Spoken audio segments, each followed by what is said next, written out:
Hey guys, tonight's story begins with a cough that rattles your ribs, a church bell that won't stop tolling, and a rat chewing through something you hope isn't important.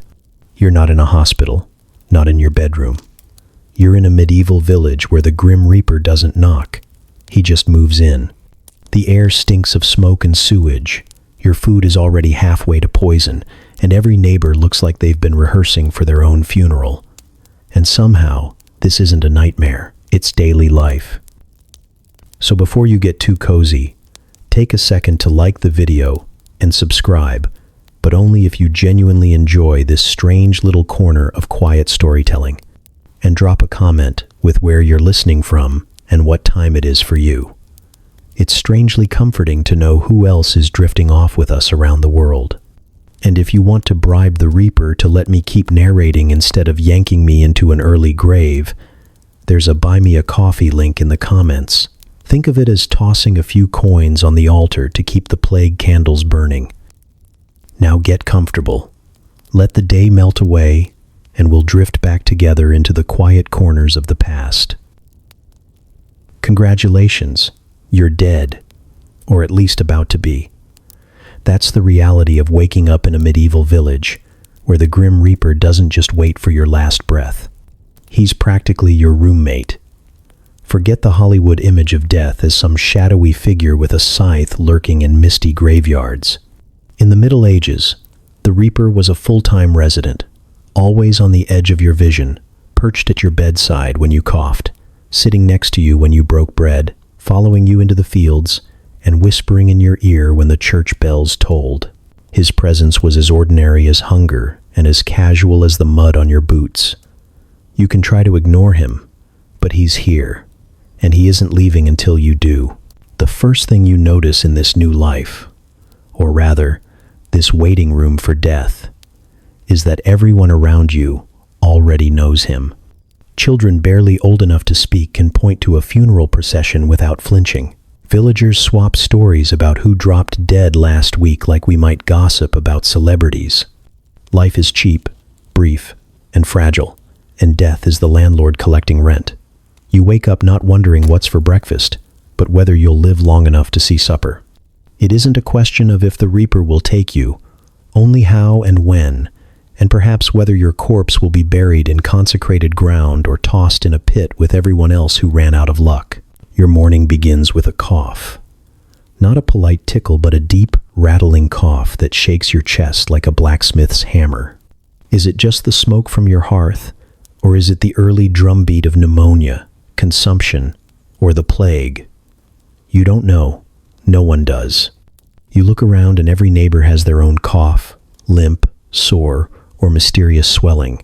So whatever you've got, the Reaper has already penciled it into his calendar. And remember, there are no doctors who actually heal. The barber surgeon will cut you open with a blade still sticky from the last patient, and the village wise woman might wave herbs over your head while mumbling incantations. If you live, it's a miracle. If you die, it's Tuesday. As you stumble outside, the Reaper strolls alongside you, invisible to the eye but heavy in the air.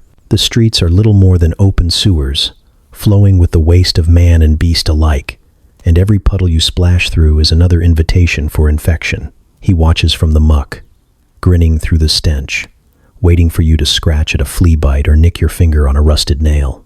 In a place where tetanus, sepsis, and dysentery are household names without being understood, your body is never truly yours.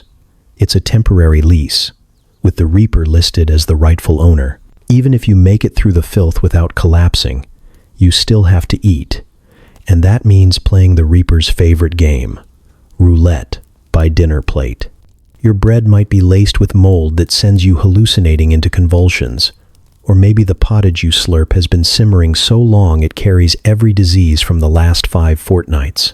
You chew anyway, because hunger is worse. But every bite feels like shaking the Reaper's hand. He's at the table. After all, sipping from the same mug of ale your children drink, because water is poison and beer, weak as it is safer. You laugh nervously, but he doesn't. He just waits. You think maybe religion offers you protection, but here's the truth. Even the church is in league with the reaper. The bells that ring across the fields remind you to pray, but they're also tolling funerals more often than you can count. Priests thunder about sin and damnation, painting hell with such detail you can practically feel the flames licking at your feet. Every misstep in life feels like a shortcut into the reaper's arms. And if plague sweeps through town, and it will, the clergy will lead processions of the faithful, whipping themselves bloody in a desperate bid to turn death away, as if his scythe can be distracted by pageantry and self-inflicted wounds. Spoiler, it never works. Children, the so-called hope of the future, are his favorite playthings.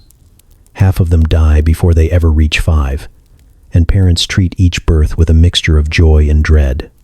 Every cradle might as well be carved like a coffin, because the odds are better that the reaper will rock the child to sleep forever than that the baby will live long enough to work in the fields.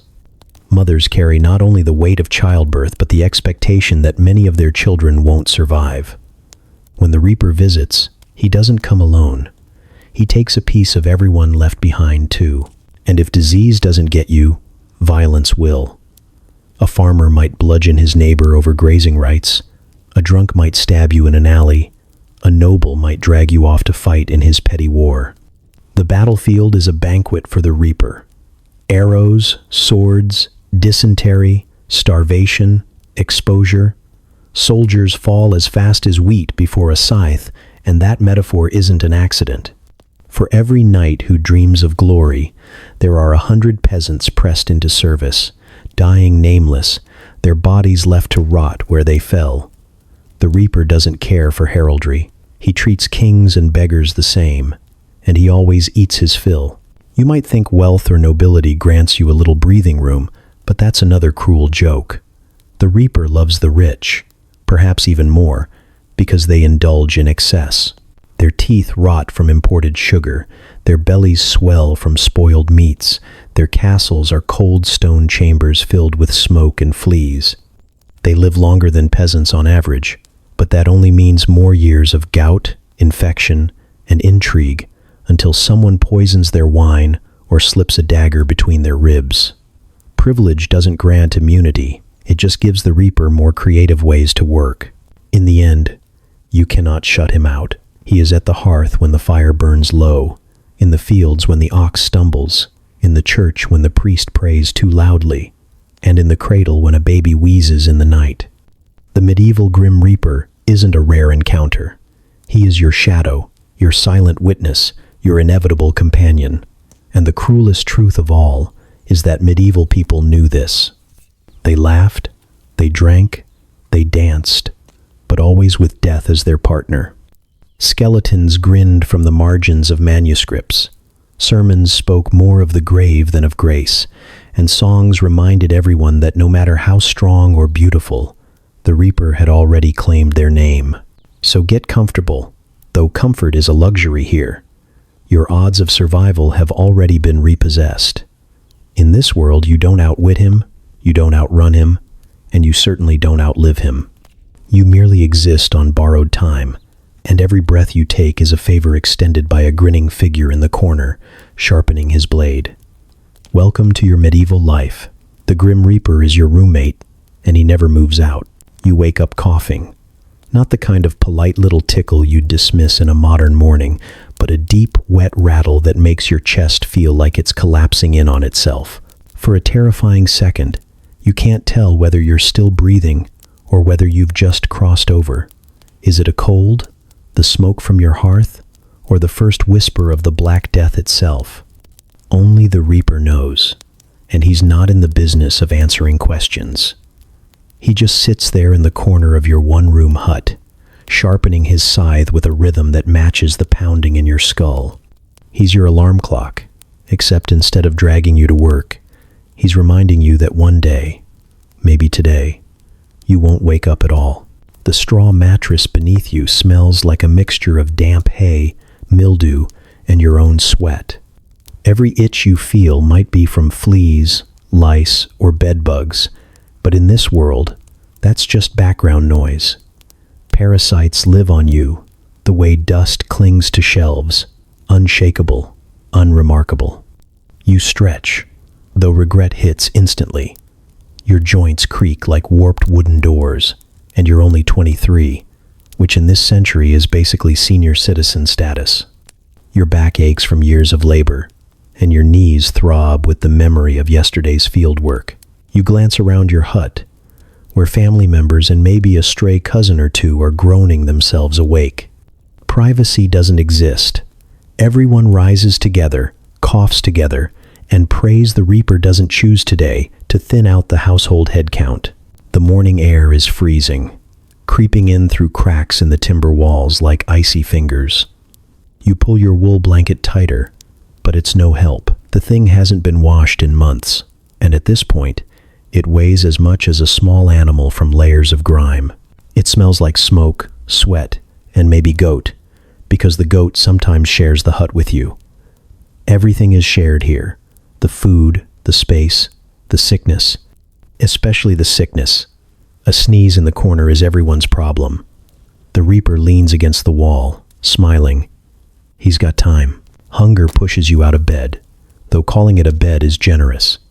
The floor greets your bare feet with either dampness from last night's rain or crusty filth from the chicken that wandered in. You try not to think about it as you shuffle toward the morning meal. Breakfast is no feast. There's no buttered toast, no coffee percolating in the corner, no sweet jam waiting on a table. What you get is stale bread, so tough it could double as a weapon. You gnaw at it with cracked teeth, praying it doesn't chip another one, and wash it down with weak ale because the water will kill you faster than thirst. Even children drink it. The reaper stands just over your shoulder, watching every swallow like a cruel teacher grading your survival instincts. As the bread scrapes down your throat, your stomach twists, half from hunger and half from dread. You know this meal won't keep you full, but it might keep you alive long enough to collapse in the fields later. You chew slowly, each bite a gamble. Was the grain free from mold? Did the flour hide parasites? Will your body reject this food by nightfall in a storm of vomiting and fever? The reaper enjoys this part most of all, the suspense. He doesn't need to raise a blade when your food does the dirty work. Around you, the village stirs awake. The air fills with the sounds of hacking coughs, bleeding animals, and the squelch of muck underfoot. Somewhere in the distance, a church bell clangs, a hollow and merciless sound that cuts through the cold morning air. It's both a summons to prayer and a reminder that someone else probably just died. Bells toll often enough that no one bothers to count. The reaper leans forward, listening to the clang with satisfaction. It's his morning music. You wipe crumbs from your tunic, though it hardly matters. The wool garment is stiff with dirt, sweat, and who knows what else. You've worn the same clothes for months, maybe years, and washing them is more work than most can manage. Every scratch you feel might be lice crawling across your skin, but there's nothing to do except dig your nails in and keep moving. The reaper tilts his skull, amused, as if to say that those little pests are his apprentices working on his behalf. Outside, the mud is slick with rain and worse. The village streets double as latrines, rivers of waste flowing between huts. You step carefully, though no matter where you place your foot, the smell is overpowering. It's a stench that clings to your hair, your clothes, your very breath. Children run barefoot through it, their laughter thin against the cold air, and you know half of them won't live to see another harvest. The reaper trails after them, not rushing. He knows they'll come to him soon enough. As you walk, your stomach clenches again, but this time it's not from hunger. Nature calls, loudly and without mercy. You sigh and head for the wooden bucket behind the hut, hoping it isn't already overflowing. It is. You hold your breath, do your business, and dump it into the street, shouting Gardyloo out of habit, though no one really bothers to move. The stream of filth joins the rest, flowing past the feet of neighbors who don't even flinch. The reaper chuckles softly, as though the whole scene is his private joke. When you finally look up from the muck, the sun is rising, weak and pale behind clouds, promising another day of toil. Your body already feels tired, your breath shallow, your limbs heavy, but there's no choice but to move forward. Work waits in the fields, and starvation waits if you don't show up. The reaper follows, his shadow stretching across the mud. He doesn't hurry. He knows you'll stumble, sooner or later, and when you do, he'll be there, patient as ever. Every cough, every bite of bread, every step through filth is a coin flipped in death's game. Some days you win a reprieve, other days you don't. And as you head into the morning chill, you realize that the reaper isn't just waiting for you at the end of your life. He's here, now, every moment of every day, watching like the worst alarm clock you can't shut off, counting down the hours until he finally decides your time is up. You've survived breakfast, though survived is generous, and now you're thinking about freshening up. Maybe wash your face, scrub your hands, or even, if you're feeling ambitious, attempt a bath. Congratulations, you've just had the dumbest idea of the day. Because in the Middle Ages, water isn't your friend, it's your enemy. The stream bubbling behind your village looks clean, sparkling in the weak sunlight. But don't be fooled. Upstream, someone just emptied a chamber pot into it. And if it wasn't that, then a pig carcass is rotting in it. Parasites, bacteria, and invisible death squads are wading through every ripple, just waiting for you to take a sip. You might as well lick a sewer grate and call it hydration. The Grim Reaper pulls up a stool for this part, scythe across his knees, because he loves the comedy of it. Water, the thing that should give you life, is the thing most likely to end it. But maybe you're not drinking it. Maybe you're just thinking about bathing, a nice soak to wash away the dirt clinging to your skin. Bad news. People here believe that bathing actually opens your pores, leaving your body vulnerable to disease spirits floating through the air.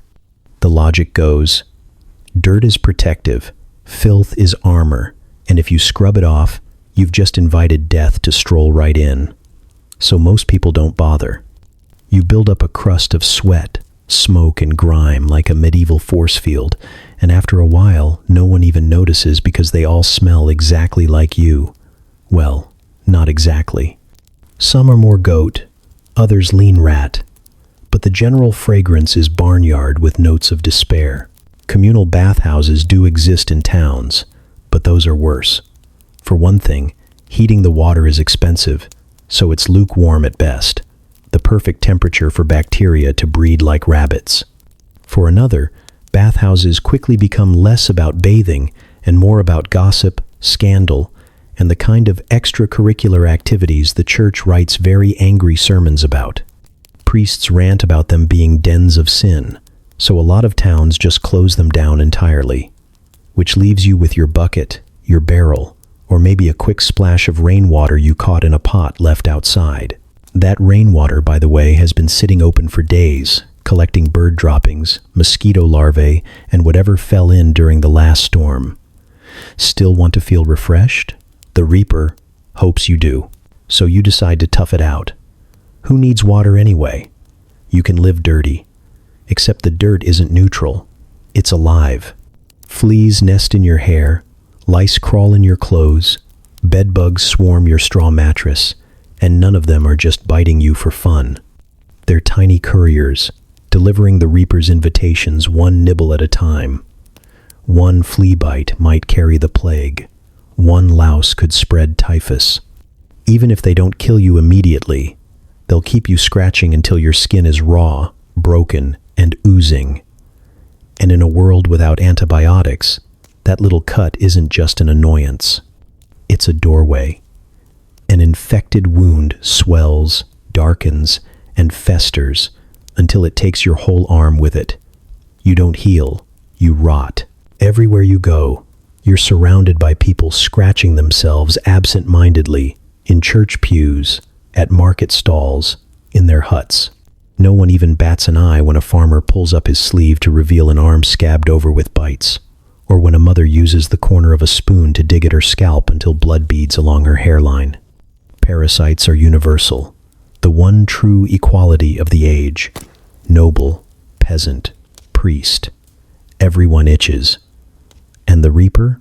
He sits on your shoulder, whispering encouragement, because every scratch is another chance to let him in. Even if you do try to fight back, the tools are laughable.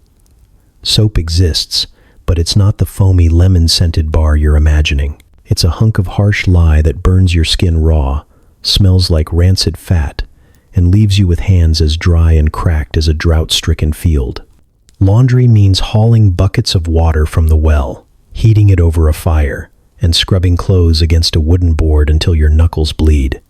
Most people just don't bother.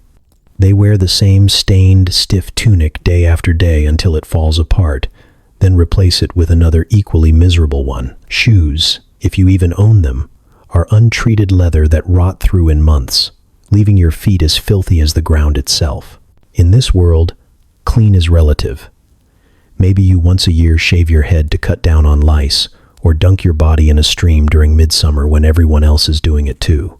You come out shivering, skin stinging, convinced you've just scrubbed away your one layer of protection against illness. And maybe you have. Maybe you didn't wash away dirt at all. You washed away your last defense. The Reaper claps for this kind of logic. Whether you bathe or don't, he wins either way. And then there are the wounds. The blister from your hoe handle, the blister you popped with a dirty fingernail because it hurt too much. The cut from a rusted sickle, the scrape from falling in the mud, the scratch from a dog that hadn't seen clean water in its life. Any of these is an open door. Infection spreads with terrifying speed. Your hand swells, your arm turns red, your fever spikes, and suddenly the village barber is leaning over you with a knife, muttering about bloodletting while the Reaper leans closer still, smiling with every shallow breath you take. So you walk through your day coated in layers of sweat, ash, and the faint hope that maybe, just maybe, the filth will protect you. You scratch your scalp until you bleed. You pull another flea from your ankle. You spit into the dirt and hope your lungs aren't rattling with plague. And all the while, the Reaper waits. He doesn't need to swing his scythe. He doesn't need to chase you through the streets. He knows that eventually the filth will do the job for him. He just has to stand by and laugh. You sit down for your first real meal of the day, stomach aching with the dull emptiness that never truly goes away. Hunger isn't a passing sensation here. It's a permanent roommate, clinging to you like the smoke in your hut. You're hoping for something warm, something filling, maybe even something that tastes like food. Instead, what you get is the medieval special, mold, rot, and misery simmered together in a wooden bowl. Welcome to dinner, where every bite is a dice roll, and the Grim Reaper is the dealer. Start with bread, the so-called staff of life. It's coarse, dark, and hard enough to break teeth that are already dangling by threads. Wheat bread is a fantasy reserved for the wealthy, so your loaf is made from rye, barley, or whatever the miller managed to scrape together. Sometimes it's bulked up with filler like sawdust, ground acorns, or powdered bean pods. Each slice comes with an added crunch you're not sure is intentional, but the real trick is ergot. Rye has a nasty habit of growing a fungus that transforms your humble loaf into a hallucinogenic nightmare. One piece might give you stomach cramps. Two might leave you convulsing on the floor, babbling to saints who aren't listening. Villages have been wiped out by outbreaks of ergotism, whole communities twitching in the streets as the Reaper laughs from the shadows, scythe tapping like a drumbeat to their spasms. Bread is supposed to sustain you. Here, it's Russian roulette baked into a crust. Maybe you want meat. Who doesn't? But unless you're a noble with herds and hunters, your odds are slim. A rabbit caught in a snare, a thin chicken that stopped laying eggs, maybe some offal no one else wanted. Even then, there's no refrigeration, no icebox humming in the corner, no neat packages at the butcher's. Meat hangs until it doesn't, until it turns a strange shade and attracts more flies than a corpse. When it finally hits your bowl, it's already halfway to maggot stew. You chew it anyway, swallowing hard, praying the sour taste isn't the start of food poisoning. If your stomach churns tomorrow and you collapse in the field clutching your gut, don't worry. The Reaper will pull up a chair beside your bed of straw and keep you company until your bowels finish the job. Fish isn't better. Unless you live by the coast or a river, the fish that reaches your plate has been salted within an inch of its life. You gnaw at it like leather, choking on the brine, your lips cracking from the salt that was supposed to preserve it, but instead just mummifies your tongue. It fills you but doesn't satisfy, and after a few hours, you're more thirsty than full, which is its own death sentence in a world where water is poison. The Reaper enjoys this trick especially. You eat to survive, then die of what you drank to wash it down. And then there's pottage, the eternal stew. It bubbles over the fire in a blackened pot that never cools, never empties, never gets properly cleaned. Whatever scraps you have are thrown in. Turnips, beans, maybe a sliver of meat, or cabbage that's seen better days. The pot has been going for weeks, sometimes months, a revolving cauldron of old and new that no one dares scrape from the bottom because that's where the true horror lives. The flavor changes with each addition, but not in a good way. It's not variety, it's chaos, and every spoonful is seasoned with smoke, ash, and the faint taste of mildew rising from the damp hut around you. You eat it because you have to, because if you don't, your stomach gnaws itself hollow. But the Reaper eats first. He's always in the room, waiting for the parasite wriggling in the bean, for the rat that fell into the pot when no one was looking, for the moment the broth tastes just off enough to be fatal. Even dairy, something as simple as a cup of milk, can't be trusted. Milk sours within hours, turning into a curdled lump that makes you gag. Cheese keeps better, but better is relative. It grows spots, it smells like feet, and sometimes it writhes with little white worms that no one bothers to pick out. You just swallow and hope for the best. Butter melts into rancid sludge in the summer heat, and though you spread it on bread to soften the crust, you can't ignore the taste of rot clinging to every bite. Every cow, every goat, every sheep is a gamble, and their milk carries diseases you'll never name but will certainly feel. Fruit is rare, a fleeting luxury tied to the seasons. Apples might appear in the fall, but by winter, they're shriveled, blackened, or fermenting into hard cider that leaves you stumbling drunk instead of nourished. Berries rot quickly, pears bruise and turn to mush, and grapes are more likely to be turned into wine for the wealthy than shared with you. Vegetables are the peasant's burden. Turnips, onions, leeks, and more turnips. They fill the pot, but they fill your soul with despair, too. You dream of spice, of pepper or cinnamon or cloves, but those are locked away like jewels, worth their weight in gold and guarded by men with swords. The only seasoning you have is hunger. Famine makes all of this worse. A bad harvest, a flood, a single too cold spring, and the food stores vanish. Then comes desperation. Bread stretched with clay, stew flavored with boiled leather, rats caught and roasted over a smoky fire, parents feeding their children first, then going without themselves. Whole families wasting away to skin and bone, while the Reaper strolls through the village, smiling at how easily hunger clears the board. Starvation isn't dramatic here. It's slow, quiet, a creeping shadow that hollows your cheeks and weakens your knees until you collapse mid-step. By the time death comes, it feels like a relief. Every meal you take is a negotiation, a grim barter with fate. Your stomach begs for fullness, your tongue pleads for flavor, but your brain knows the truth. The Reaper owns the table, and you're just borrowing scraps from his feast. Bread can poison you, meat can rot you from within, milk can sour your gut, and pottage can harbor 1,000 tiny assassins swimming unseen. You eat anyway, because the alternative is worse. But as you chew your hard crust of bread and swallow your spoonful of gray stew, you can feel the Reaper's eyes on you. He doesn't rush. He doesn't need to. He knows you'll take another bite, and sooner or later, one of them will be your last. Congratulations. Your body just became a battlefield, and the enemy isn't subtle. One moment you're tending to your chickens.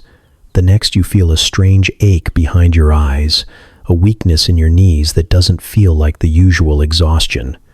Then the fever blooms, rising like a fire that won't go out, and the Grim Reaper doesn't bother with polite introductions. He's here, sitting at your table, waiting for the real show to begin. You've just drawn a ticket in the medieval lottery everyone dreads. The prize isn't gold or land. It's pus, agony, and an early grave. Welcome to the game they don't advertise, bubonic roulette. The first sign is a headache that refuses to fade, a heat in your body that no prayer or cool rag can soothe. Soon, your lymph nodes swell, ballooning into grotesque lumps the size of eggs, then apples, then fist-sized reminders that your body is losing. They call them buboes, and they rise in the groin, armpits, and neck, pulsing with infection, turning purple, then black, until even looking at them makes your stomach churn. You try not to touch them, but they throb with every heartbeat, as if each pulse is death's knuckle rapping against your ribs. The smell comes next. It isn't poetic, not something you can disguise with herbs or incense. It's the stench of your own body rotting while you're still inside it. Your sweat runs foul, your breath curdles the air, and your skin oozes with sores that weep foul liquid. Family members start sleeping further away, but they don't escape either. The Reaper is generous with his invitations. One cough, one flea bite, one unlucky touch, and he extends his hand to them too. The speed is what terrifies you. This isn't the slow wasting away of hunger, the drawn-out ache of an untreated wound. The plague kills fast. A healthy man can rise at dawn, work the fields by noon, and be a corpse by evening. Mothers tuck children into bed and wake to cold little bodies already stiffening. Priests rush to give last rites, only to collapse themselves. Rosaries slipping through fingers that can't hold on anymore. The grave diggers, those tireless men who keep pace with despair, start dropping too, their shovels abandoned beside half-filled pits. Even the men meant to bury the dead are dying quicker than the earth can cover them. The Reaper doesn't knock here. He kicks in the door, splintering the frame, dragging whole households with him in a single sweep. Streets turn silent except for the wails of survivors and the wheels of death carts rattling past. Bring Out Your Dead isn't a dramatic flourish. It's the evening chorus, called again and again until no one dares to answer because to shout back might mean announcing yourself as the next to fall. The carts roll heavy, piled with limbs and faces, bodies stacked like firewood waiting for the pit. The ground becomes a greedy stomach, swallowing hundreds, thousands, until the churchyards overflow and bodies are left in ditches or burned in heaps too large to count. And yet superstition thrives. No one understands bacteria or fleas or rats. They look for blame where they can find it. Maybe it's a punishment from God, so the bells ring louder, prayers whispered more urgently, processions march barefoot through filth, while men whip themselves bloody to beg forgiveness. Maybe it's the work of witches, so old women with herbs are dragged from their homes and tied to stakes, their screams adding to the chorus of misery. Maybe it's foreigners, or neighbors, or anyone unlucky enough to look suspicious in the wrong light. Fear becomes its own contagion, spreading as fast as the sickness, tearing communities apart long before the plague finishes them. Doctors are no comfort. They come in their bird-beaked masks stuffed with herbs and vinegar, waddling through the streets like carrion crows. The mask doesn't protect them, not really, but it frightens the living into silence. They poke at buboes with knives, drain pus into bowls, press hot irons against the skin until the patient faints from pain. None of it works. Leeches suck until they fall off swollen, poultices rot on wounds, and prayers are whispered so often they lose their meaning. The patient still dies, just slower, and the reaper nods approvingly at the futile performance. Children aren't spared. In fact, they die faster. Their little bodies can't fight, can't endure the fever or the poison building inside them. Mothers rock their limp forms, begging saints to intervene, but the saints are as silent as the sky. Families bury 3, 4, 5 children in a single week, their tiny shrouds indistinguishable in the mass graves. The reaper doesn't care about innocence. He only counts numbers, and the numbers are always climbing. And when it isn't, the bubonic form, the grotesque, swollen lumps, it's worse. Pneumonic plague burns through the lungs, turning coughs into bloody fountains that spray death across every surface. Septicemic plague turns blood into poison, blackening limbs until they fall away like rotten fruit. The variations don't matter. The ending is always the same. You rot while you breathe, until breathing itself stops. Villages vanish. Fields go untended. Animals wander streets searching for masters who will never return. Churches echo with silence, where once there were hymns. Whole towns are left to weeds and ghosts, their doors swinging open, their hearths cold, their wells poisoned by despair. The reaper strolls casually down the empty lanes, his work finished, his scythe dripping not with blood but with absence. If you're lucky, and luck is the only medicine that works, you survive.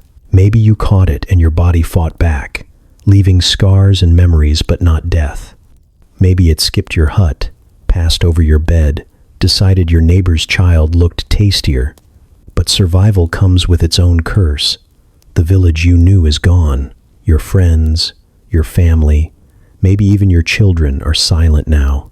You carry on, but you carry the weight of their absence too. The echo of their coughs, the stink of their buboes, the sound of the cartwheels creaking past. That's the true trick of bubonic roulette. It isn't just about whether you die, it's about how you live afterward, when the reaper has already claimed his due and left you to stumble through the ruins. Winning doesn't feel like winning. It feels like waiting, because you know he'll be back, and next time, your number might be the one he calls. You wake up with a sniffle, and in the 21st century that's annoying at worst. Maybe you grab tissues, maybe you grumble through a day of work, maybe you whine about it on social media. In the Middle Ages, that same sniffle could be the opening note of your funeral dirge. A runny nose isn't just a cold, it's the grim reaper clearing his throat in the corner, ready to step forward the moment your body stumbles. There's no such thing as a minor illness here. Every cough, every fever, every cramp in your gut is a possible death sentence waiting to be signed. It begins with fever, not the kind you manage with a couple aspirin and a bottle of Gatorade, but the kind that burns without relief, your body shaking under sweat-soaked sheets stuffed with straw and vermin. The heat rises, your mind slips, and your neighbors whisper that you've been cursed, or worse, that God has marked you for judgment. Fever doesn't care about your prayers. It blisters through your body, relentless, until you collapse in a damp haze, clutching at a blanket that feels heavier with each passing hour. Then comes the flux, a lovely medieval word for diarrhea that could carry you away as efficiently as the plague.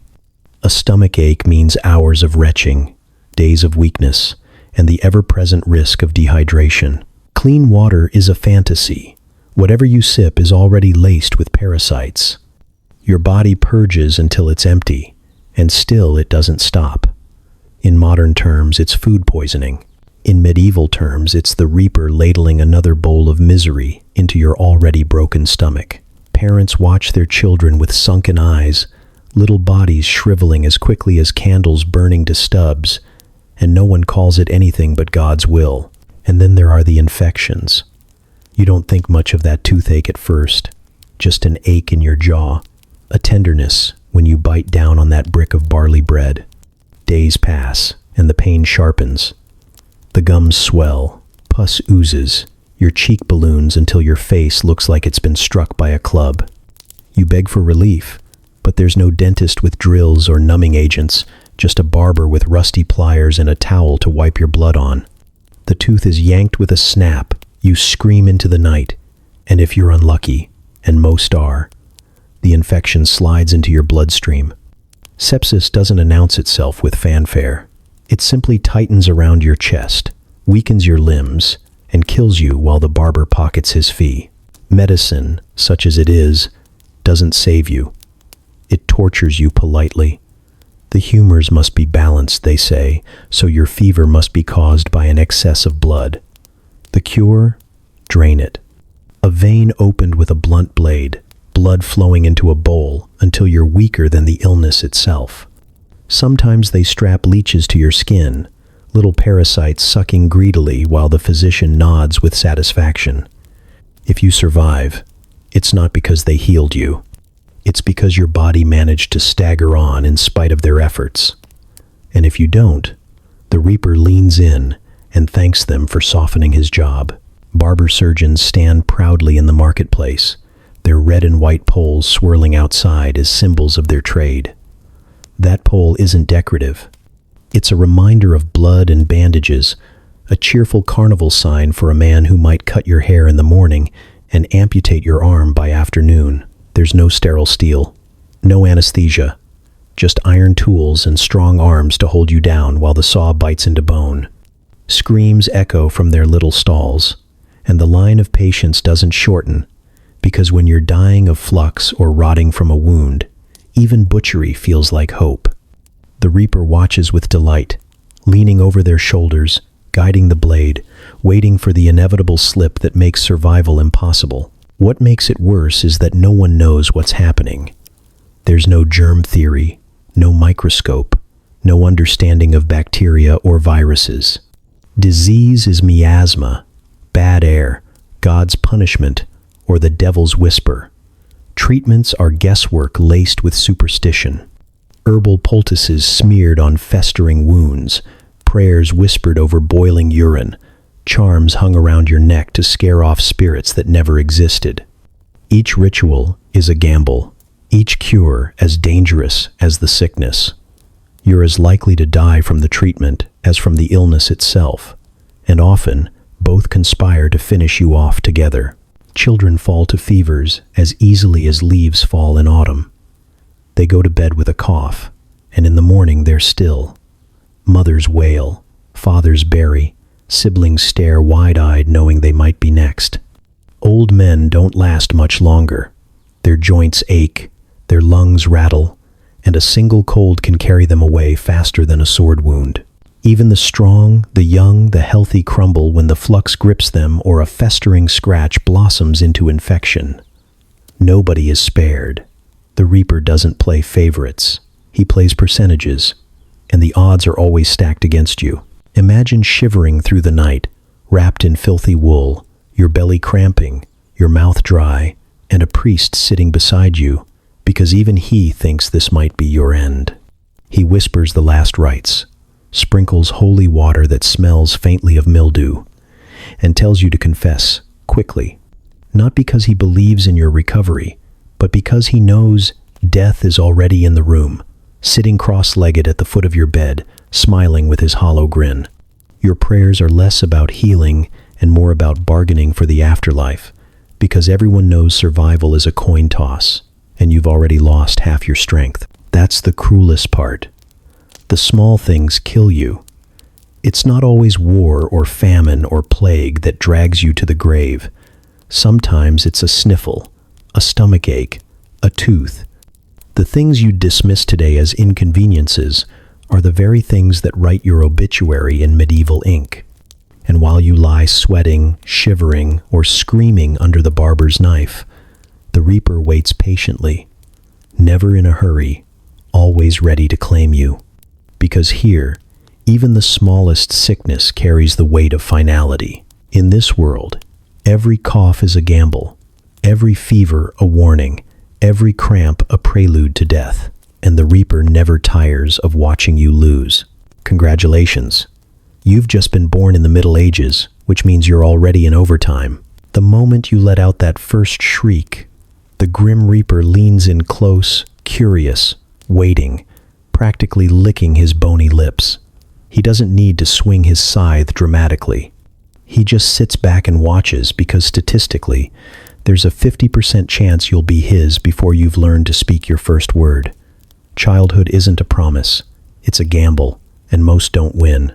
Your first bed isn't a crib lined with cotton sheets, but a straw-stuffed cradle that smells faintly of mildew and goat. The blanket is wool, rough enough to scratch your infant's skin raw. The family gathers around, whispering prayers that you'll survive the week. Your mother looks exhausted, pale from blood loss, because childbirth has already killed half her neighbors and she nearly joined them. But she clings to you, knowing you're fragile as a candle flame in a storm, and the Reaper is always ready to snuff you out. Infancy is a battlefield. Teething isn't just fussiness. It's agony that leads to infection, when swollen gums crack and bleed. A fever follows, and without medicine, it can burn unchecked until your tiny body seizes and stiffens in your mother's arms. The simplest illnesses come with impossible stakes. A cough can choke you. A rash can fester into something fatal, and a bad sip of milk might carry enough bacteria to finish you off before anyone realizes what went wrong. Even the food meant to nourish you often betrays you. Spoiled milk curdles in your stomach. Contaminated water floods your bowels with flux.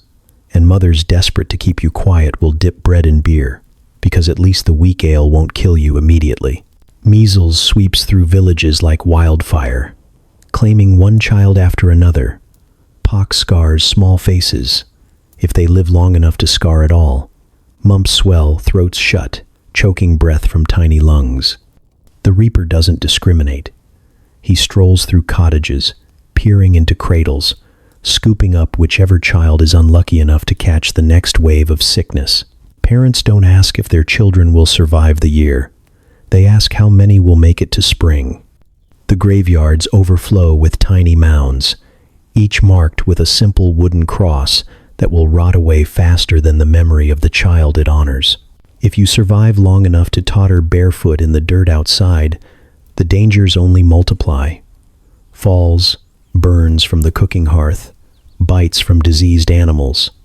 Every scraped knee risks infection, and infection doesn't mean a tetanus shot and a bandage. It means swelling, pus, fever, and a slow decline while your family murmurs useless prayers. Your parents don't hover protectively. They can't. They have too many mouths to feed, too much work in the fields. Children are expected to endure. Many don't. For parents, grief is not a rare disaster. It's a rhythm of life. Mothers bury babies so often they stop naming them until they've survived a year or two.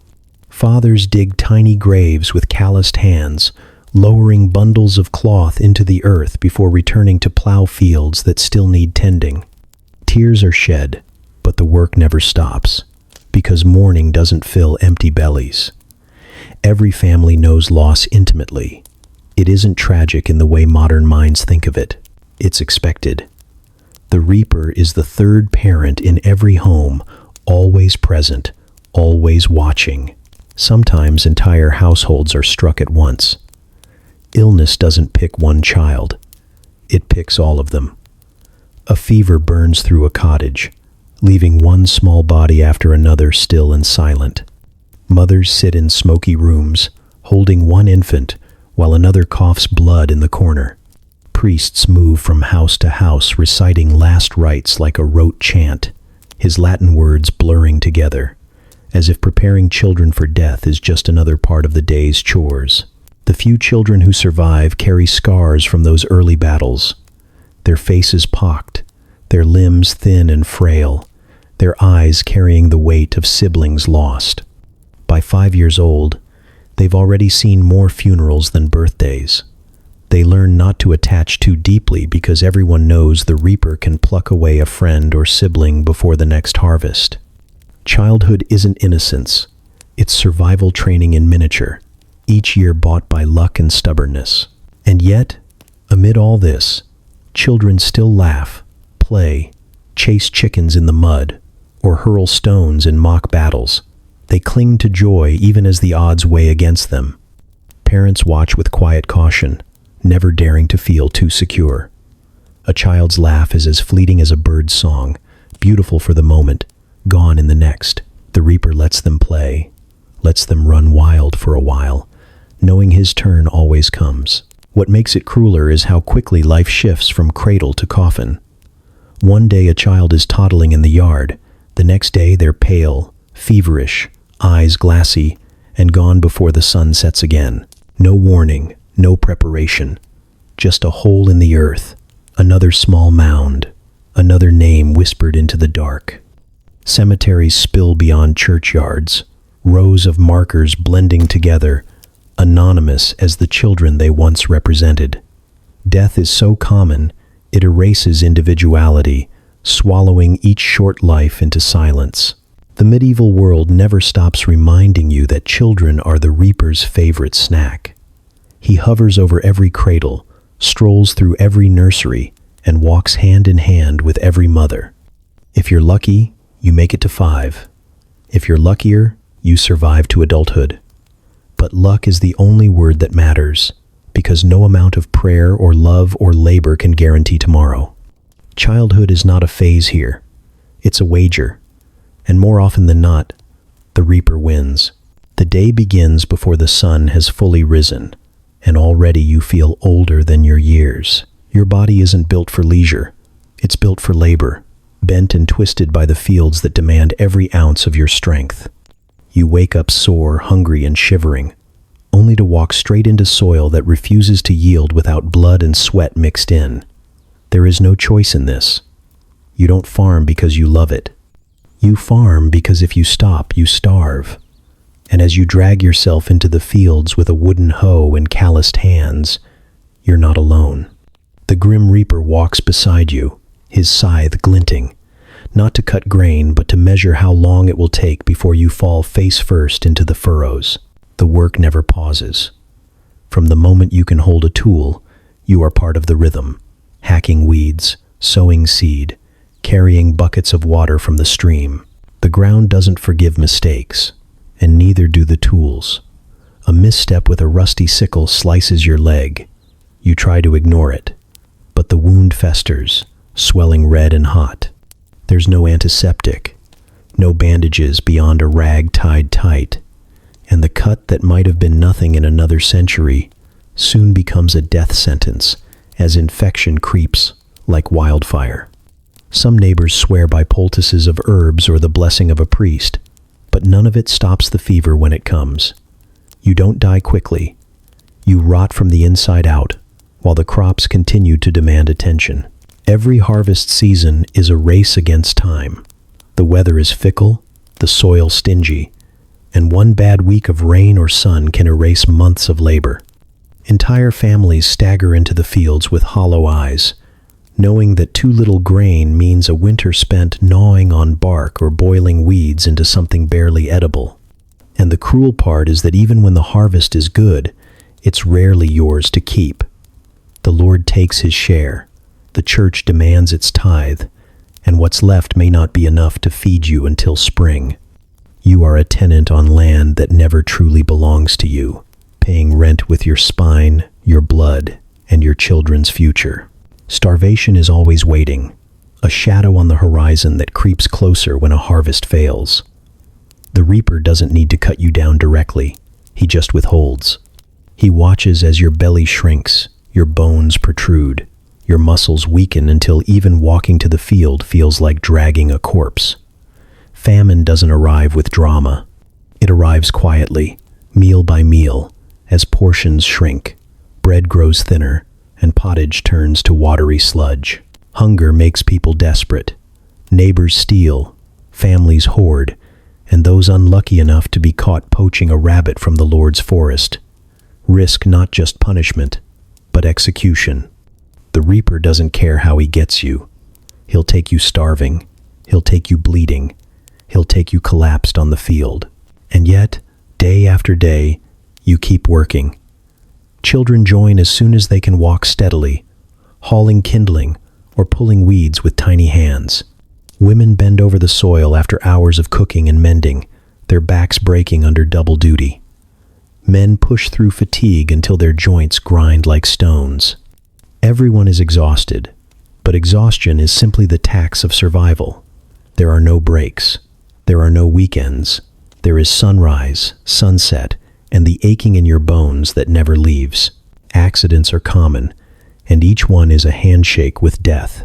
A fall from a cart breaks a leg, and without proper healing, you limp forever, unable to work, a burden on your family, until hunger makes you expendable. A cow kicks you in the chest, and you wheeze for weeks until your lungs give out. Even something as simple as pulling water from the well can snap your back when the rope jerks. Every task holds a hidden trap, and each trap is another invitation for the reaper to step in. When the weather turns foul, the fields become more enemy than ally. Rain soaks the soil until it's a swamp, pulling at your feet and drowning the seedlings. Drought cracks the earth until it swallows the seeds whole. Hail flattens the crop in minutes, undoing months of effort. You have no tools to fight back, only prayers muttered in smoke-filled churches. Sometimes the harvest improves, sometimes it doesn't, but the reaper is always there, watching the sky with you, smiling when it darkens. The worst part isn't even the danger or the hunger. It's the futility. You bend, you dig, you sweat, you bleed, and at the end of it, the Lord eats bread baked from your wheat, while your family gnaws on crusts. You watch wagons loaded with grain roll out of the village to fill someone else's granary while your children cry themselves to sleep. Your back breaks, your hands crack open, and yet poverty clings as tightly as the dirt under your nails. The reaper doesn't need to swing. He just waits, because sooner or later, the imbalance wears you down to nothing. By nightfall, you drag yourself home, spine curved, skin itching with fleas, and stomach gnawing itself hollow. The fire is weak, the stew thin, and your muscles scream as you collapse onto your straw bed. Tomorrow, you'll rise and do it again. There is no escape, no change, no reward beyond surviving one more day. And in the shadows by the door, the reaper leans casually on his scythe, patient as ever. He doesn't hurry. He doesn't need to. He knows you'll meet him sooner than you think, and until then, he'll simply walk the fields beside you, matching you step for weary step. The forge is glowing before dawn, and the blacksmith is already sweating rivers. The fire doesn't wait, and neither do the villagers who need their tools repaired, their horses shoed, their weapons sharpened for wars that may or may not even concern them. You step into the smithy, and the heat hits like a wall, searing your skin and filling your lungs with smoke and grit. There is no escape, no fresh air, no quiet moment. The anvil rings with every strike, iron sparks flying like angry stars, each one a reminder that a slip of the hammer or a stray ember could be the end of you. The grim reaper doesn't linger outside this place. He sits in the corner like an honored guest, his skull grinning in the glow of the coals. Every day in the smithy is a test of how much heat a body can endure before it gives out. Burns are so common they aren't even accidents anymore, just part of the job. A dropped horseshoe brands your foot through your leather shoe. A spark lands on your arm and sizzles until it eats into the flesh. Infection follows heat like a shadow, and even a blistered burn can turn black, swelling with pus until fever steals your strength. There are no salves beyond animal fat, no cooling ointments, no sterile bandages. You grit your teeth, wrap it in a dirty cloth, and keep swinging the hammer because if you stop, you starve. And in the corner, the reaper nods along, measuring how long it will take for the burn to eat you alive. But fire isn't the only killer. The air itself is poison. Day after day you breathe in smoke from the forge, dust from the coal, and fumes from the metals you heat until your lungs ache and coughs rattle your chest like stones in a jar. You wake in the night hacking, ribs straining, blood sometimes spraying your hand when you cover your mouth. They call it the smith's cough, but it's really just a slow suffocation stretched out over years. The Reaper doesn't need to rush. He lets your lungs collapse one gasp at a time until you can no longer lift the bellows, no longer swing the hammer, and no longer rise from the bed of straw that smells faintly of ash. It isn't only smiths who dance on this funeral pyre. The tanner soaks, hides in vats of urine and lime until his skin cracks and his hands stink of death itself. The fumes curl into his lungs, the filth stains his skin, and the work never leaves him. People cross the street to avoid him because he reeks like a walking latrine, but it isn't the smell that kills him. It's the poison.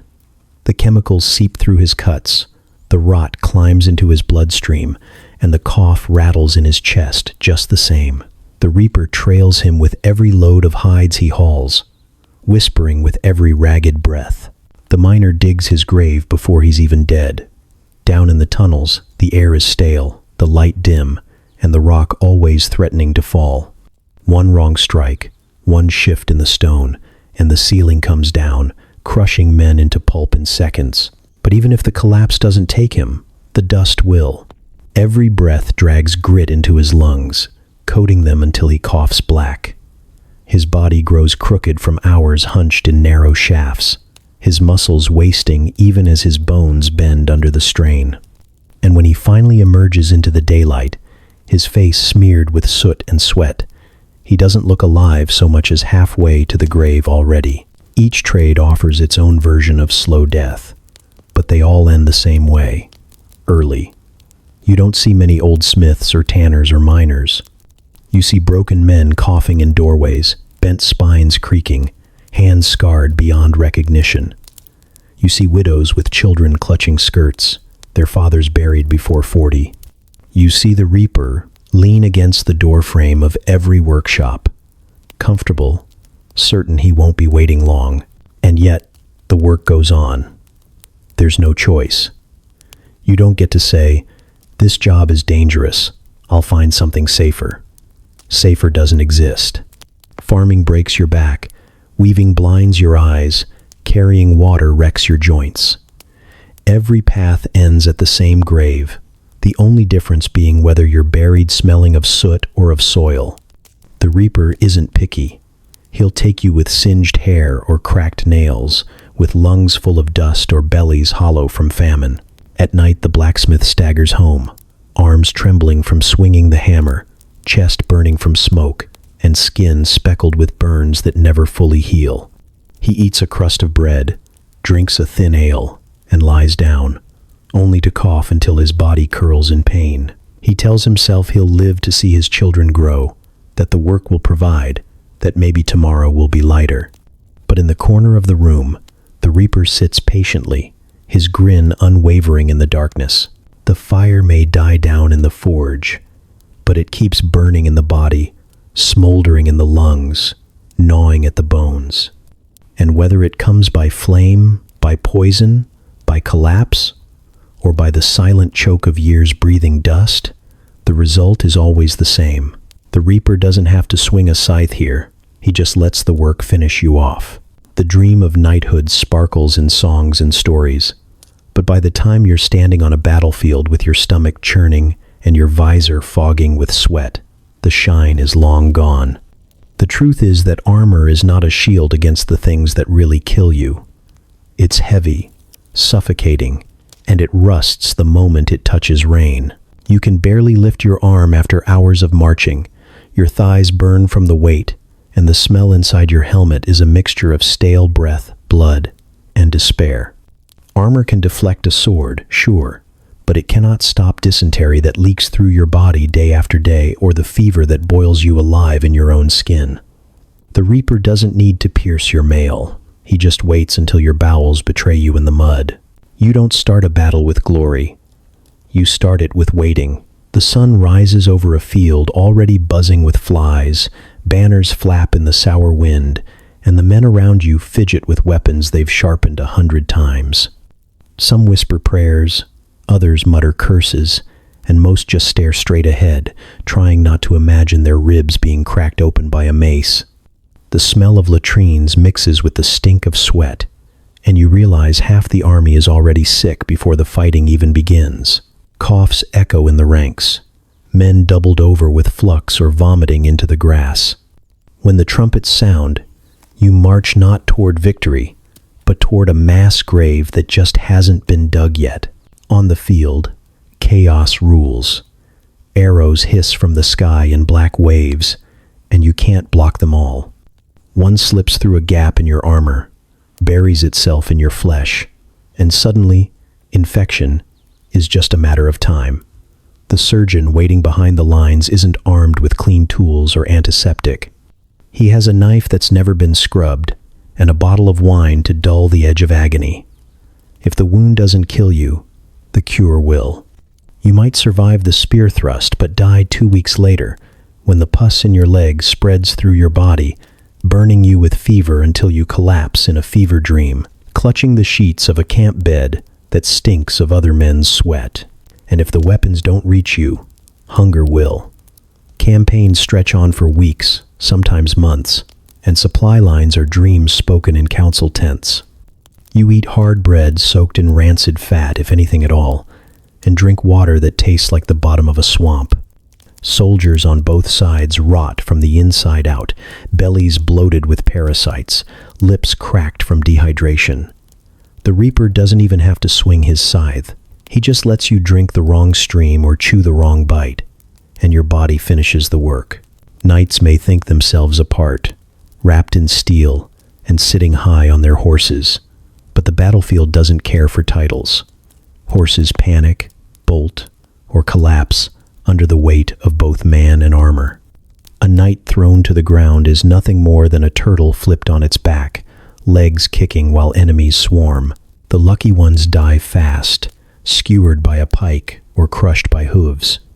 The unlucky lie there with bones broken, watching the sky darken as the battle rages on, unable to move, praying someone will put them out of their misery before nightfall. The reaper doesn't hurry. He stands beside them, patient, knowing every groan is another step toward silence. And even if you stagger off the field alive, your fate is far from secure. Wounds fester in the camp, rats scurry through tents, fleas spread sickness, and dysentery runs like wildfire in cramped latrines. Men waste away on straw pallets, eyes hollow, lips cracked, their bodies leaking from both ends, until there's nothing left but a husk. The stink of the sick mixes with the stink of the dead, and the living shovel corpses into shallow graves that flood with rain and give them back to the world again. You can hear the reaper laughing in the coughs of the man beside you. See him in the yellowed eyes of your captain who hasn't risen in days. Feel him standing at the edge of every cot, waiting. The career path of violence promises little beyond an early grave. If you're not skewered by a lance, you're crushed in armor too heavy to crawl out of. If you're not split open by a sword, you're gnawed apart by fever. Knights are no safer than foot soldiers, only more expensive to bury. And when the trumpets fade, the banners fall, and the battlefield is littered with broken men, the reaper is the only one marching proudly across the field, unchallenged, undefeated, and always recruiting. Glory fades quickly when you realize victory doesn't keep you alive. The winners bury their dead beside the losers, and the soil doesn't distinguish between noble blood and peasant sweat. Tomorrow's songs may sing of valor, but tonight's stench is only rot. And when you lie in the mud, armor dented, mouth dry, and your hand reaching for a wound that won't stop bleeding, you see him standing there at last. The grim reaper, head high, scythe glinting not in menace but in inevitability. On the battlefield, he doesn't follow the army. He leads it. Justice in the Middle Ages wasn't a quiet affair of judges in robes or verdicts read in solemn chambers. It was theater, loud and brutal, staged in the village square with every man, woman, and child pressed shoulder to shoulder for the best view. The audience didn't just watch. They jeered, they cheered. They placed bets on how long a condemned man would scream before his throat gave out. The air carried the smell of sweat, ale, and anticipation, because nothing drew a crowd like the promise of blood. The Grim Reaper didn't have to hide in the shadows here. He strode boldly onto the stage, smiling behind the executioner's mask, waiting for his cue to take another bow. You might think executions were reserved for murderers or traitors, but the net was far wider. Steal bread to feed your starving family? You could lose a hand or your life, depending on the mood of the magistrate. Speak out against the church? That's heresy, and heresy earns flames. Gossip about your neighbor's sheep in the wrong tavern? That could twist into an accusation of witchcraft, and suddenly you're stripped, bound, and awaiting trial by ordeal. Justice wasn't about truth. It was about making an example. The goal wasn't fairness, but fear, and nothing reminded a village of their place faster than a neighbor's body dangling from a rope. The executioner, often cloaked and anonymous, was both feared and strangely respected. He was the one man who could kill with impunity, sanctioned by crown or clergy. His axe wasn't just a weapon. It was a symbol of order carved into flesh and bone. Heads fell not only to end lives but to punctuate sermons. A thief's beheading might take place on market day, right in front of the stalls, so mothers could scold their children to behave while wiping blood spray from their skirts. The chopping block wasn't hidden behind prison walls. It was positioned center stage, as plain as a theater's spotlight, and the crowd always roared when the blade struck true. But beheading was merciful compared to other shows in the Reaper's theater. Burning alive was a favorite, especially for heretics and witches. The condemned were tied to a stake, wood piled high around their feet, the scent of pitch and resin heavy in the air. Prayers were muttered, psalms sung, but when the torch touched the kindling, all sound was drowned by fire's roar and the victim's screams. It wasn't quick. Flames licked slowly upward, devouring clothing, blistering skin, filling lungs with smoke before mercifully silencing them. Children clutched their parents' hands, wide-eyed, while parents reminded them that this was what happened to those who strayed from God's law. The Reaper stood in the crowd, his cloak glowing orange in the light, and no one dared look directly at him. Other punishments were designed not for efficiency but spectacle. Boiling was exactly what it sounded like. A man lowered screaming into a cauldron of water, oil, or even molten metal, while the village watched his flesh peel away like overcooked meat. Hanging could be simple or cruelly drawn out. Sometimes the drop broke the neck cleanly. Other times the condemned writhed for minutes, legs kicking, eyes bulging, tongue swelling grotesquely, while the rope groaned and the crowd laughed nervously. And then there was drawing and quartering, a performance reserved for traitors, limbs tied to horses, body stretched until it tore apart, each piece sent to a different corner of the kingdom as a warning. These weren't punishments. They were rituals of control, sacrifices to remind everyone who truly held power. Even lesser crimes carried their own humiliations. The stocks and pillory were daily fixtures of public life, where petty thieves or drunkards sat with heads and hands locked in wood, faces exposed to spittle, rotting vegetables, and whatever cruelty passers-by invented. It wasn't death, but sometimes humiliation was worse. To live with the memory of a whole village laughing as you wept could haunt a soul longer than the executioner's blade. The Reaper didn't need to take everyone. Sometimes he just stood beside the pillory, whispering shame until the condemned wished for death anyway. Trial by ordeal, the so-called justice of God, was another cruel joke. A woman accused of witchcraft might be bound and thrown into a river. If she sank, she was innocent and drowned. If she floated, she was guilty and burned. A man accused of theft might be forced to hold a red-hot iron or plunge his hand into boiling water, and if the wound festered, he was guilty. But of course, wounds always festered. Infection wasn't evidence of sin, but it sealed your fate just the same. Here the Reaper didn't wait for the end of the ordeal. He was there from the beginning, smiling as the crowd nodded solemnly and called it justice. The church wrapped these horrors in the language of salvation. Executions were supposed to cleanse sin, to save souls even as bodies burned. Priests walked beside the condemned, urging repentance, promising heaven if they accepted their fate. But no matter how many prayers were said, no matter how many psalms were sung, the reaper was the only one who walked away with certainty.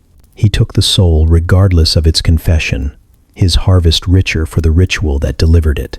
And the people, ordinary villagers, hardened by hunger and fear, did not turn away. They made an outing of it, brought children on their shoulders, sold beer and pies near the gallows, gossiped about the executioner's technique, and shivered with a strange mix of dread and excitement. They lived lives surrounded by misery and early death, so perhaps watching someone else's suffering was a way of telling themselves, not today, not me. The reaper is busy with him, with her, with that body twisting in the noose. Today, I walk home, but tomorrow, who knows? Tomorrow it could be your tongue that slipped, your neighbor's lie that damned you, your hand that reached for bread that wasn't yours. Tomorrow, you could be the one dragged through the square, jeered, bound, displayed before the eager eyes of your village. Tomorrow, the reaper could call your name, and the crowd will cheer as if they've been waiting for your curtain call. The theater of torture never closed, never lacked performers, and never left the stage empty for long. Each act ended in silence, smoke, or broken bodies, but always with applause. And at the end of every show, the grim reaper took his bow, the only star who never forgot his lines and never left the play unfinished. The village gathers in the square, faces tight with anticipation, eyes sharp with curiosity. They aren't here for truth, and they aren't here for justice. They're here for a show, the kind of spectacle that decides guilt not by evidence or reason, but by pain, fire, and chance. In the Middle Ages, trial by ordeal isn't about finding out who did what. It's about throwing you into the hands of fate and pretending God himself will catch you. But everyone knows it isn't God waiting on the other side. It's the grim reaper, leaning on his scythe, watching you sweat as your neighbors whisper about whether you'll scream, drown, or burn. You've been accused of something: stealing, blaspheming, consorting with spirits, maybe just looking the wrong way at the wrong person. Evidence doesn't matter. The Lord or priest has decided there's suspicion, and suspicion is enough. You are dragged forward, dirt smeared across your face, wrists bound with rope, while the villagers close in. Their voices carry every flavor of judgment: curiosity, pity, hatred, relief that it's not them standing where you are. You look up at the church where the priest waits, Bible in hand, sanctifying the cruelty about to unfold. God will show the truth, he intones, but the words ring hollow, drowned out by the crackle of fire, heating a cauldron of water, and the steady scrape of the reaper, sharpening his blade in your mind. If your ordeal is boiling water, the rules are simple. A cauldron simmers over flames, the water roiling and spitting like a beast in a cage. The priest declares you must plunge your hand in, seize a stone from the bottom, and pull it out. Your skin blisters instantly, flesh seared to raw meat as the crowd gasps and leans forward to see if you flinch. You're wrapped in linen afterward, your wound bound tight. 3 days later, they unwrap it before the same eager crowd. If the burn is healing clean, God has declared you innocent. If it festers, as all burns in this filthy world do, then you're guilty. You'll be punished accordingly. And the reaper will smile at how easily fire delivers him another soul. Other times, it's cold water. You're tied at the wrists and ankles, a rope looped around your waist. The villagers march you to the riverbank, the water dark and sluggish, carrying filth downstream. The priest mutters a prayer, then they push you in. If you sink, the water has accepted you, and you're innocent. But drowning proves the point too well. If you float, the logic goes, the water has rejected you, and you're guilty of consorting with the devil. Either way, you can't win. Innocence means death by suffocation. Guilt means fire, rope, or blade. The villagers nod solemnly, as if the river itself were a holy judge. In reality, the reaper stands waist-deep in the current, tugging at your ankles, chuckling as you flail. Then there's the iron, a glowing rod pulled from the fire, red-hot and waiting. You're ordered to carry it in your bare hand, sometimes 3 steps, sometimes 9. The heat sears through your flesh, splitting it open, smoke curling from your palm while the crowd shudders at the smell. You stagger forward, teeth gritted, vision swimming, the iron clattering to the ground when you can't hold it anymore. Once again, the wound is bound. Once again, you're left to fester. If it heals, you're cleared. If it rots, you're condemned. As if anyone could carry fire in their hand without paying the price. The reaper leans against the wall of the church, smirking, because he knows how infection works. No prayer changes pus into purity. The cruelest part is how the crowd accepts this as divine. They want to believe God's hand moves the flames, tips the scales of water, decides whether flesh will mend or spoil. It comforts them to imagine justice exists in the chaos of their world. But you know better, and deep down, so do they. It isn't God sitting in judgment, it's death. And death doesn't weigh innocence or guilt. Death doesn't care about truth. Death takes whoever stumbles, whoever festers, whoever draws the unlucky straw in a game rigged from the start. Sometimes you survive. By sheer chance, your burns heal better than expected, or you're pulled from the river in time to cough water from your lungs. The priest nods, the villagers murmur, and you're declared innocent. But innocence doesn't wash off the stain of suspicion. Whispers follow you, doors close in your face, and every sideways glance feels like another accusation waiting to happen. You've escaped the ordeal, but the reaper is still following, patient as ever, waiting for the next fever, the next wound, the next rumor that drags you back to the square. The ordeal isn't about you at all. It's about keeping the village afraid, reminding everyone that survival hinges not on truth or fairness, but on the whims of chance and the cruelty of spectacle. Today it's your hand in the water, your body sinking in the river, your flesh charred by iron. Tomorrow it could be theirs. That fear keeps everyone obedient, silent, willing to bow to lords and priests who smile while your skin peels. The reaper doesn't have to enforce the rules. He just reaps the rewards, watching as fear keeps his harvest plentiful. When it's over, whether you die screaming or live scarred, the crowd disperses, muttering about God's justice, but no one dares to question the absurdity. They've seen the reaper take too many already. They know the system isn't built to find truth, it's built to feed death. And as you're dragged from the river or carried from the square, the lesson is etched into every mind. Innocence is irrelevant.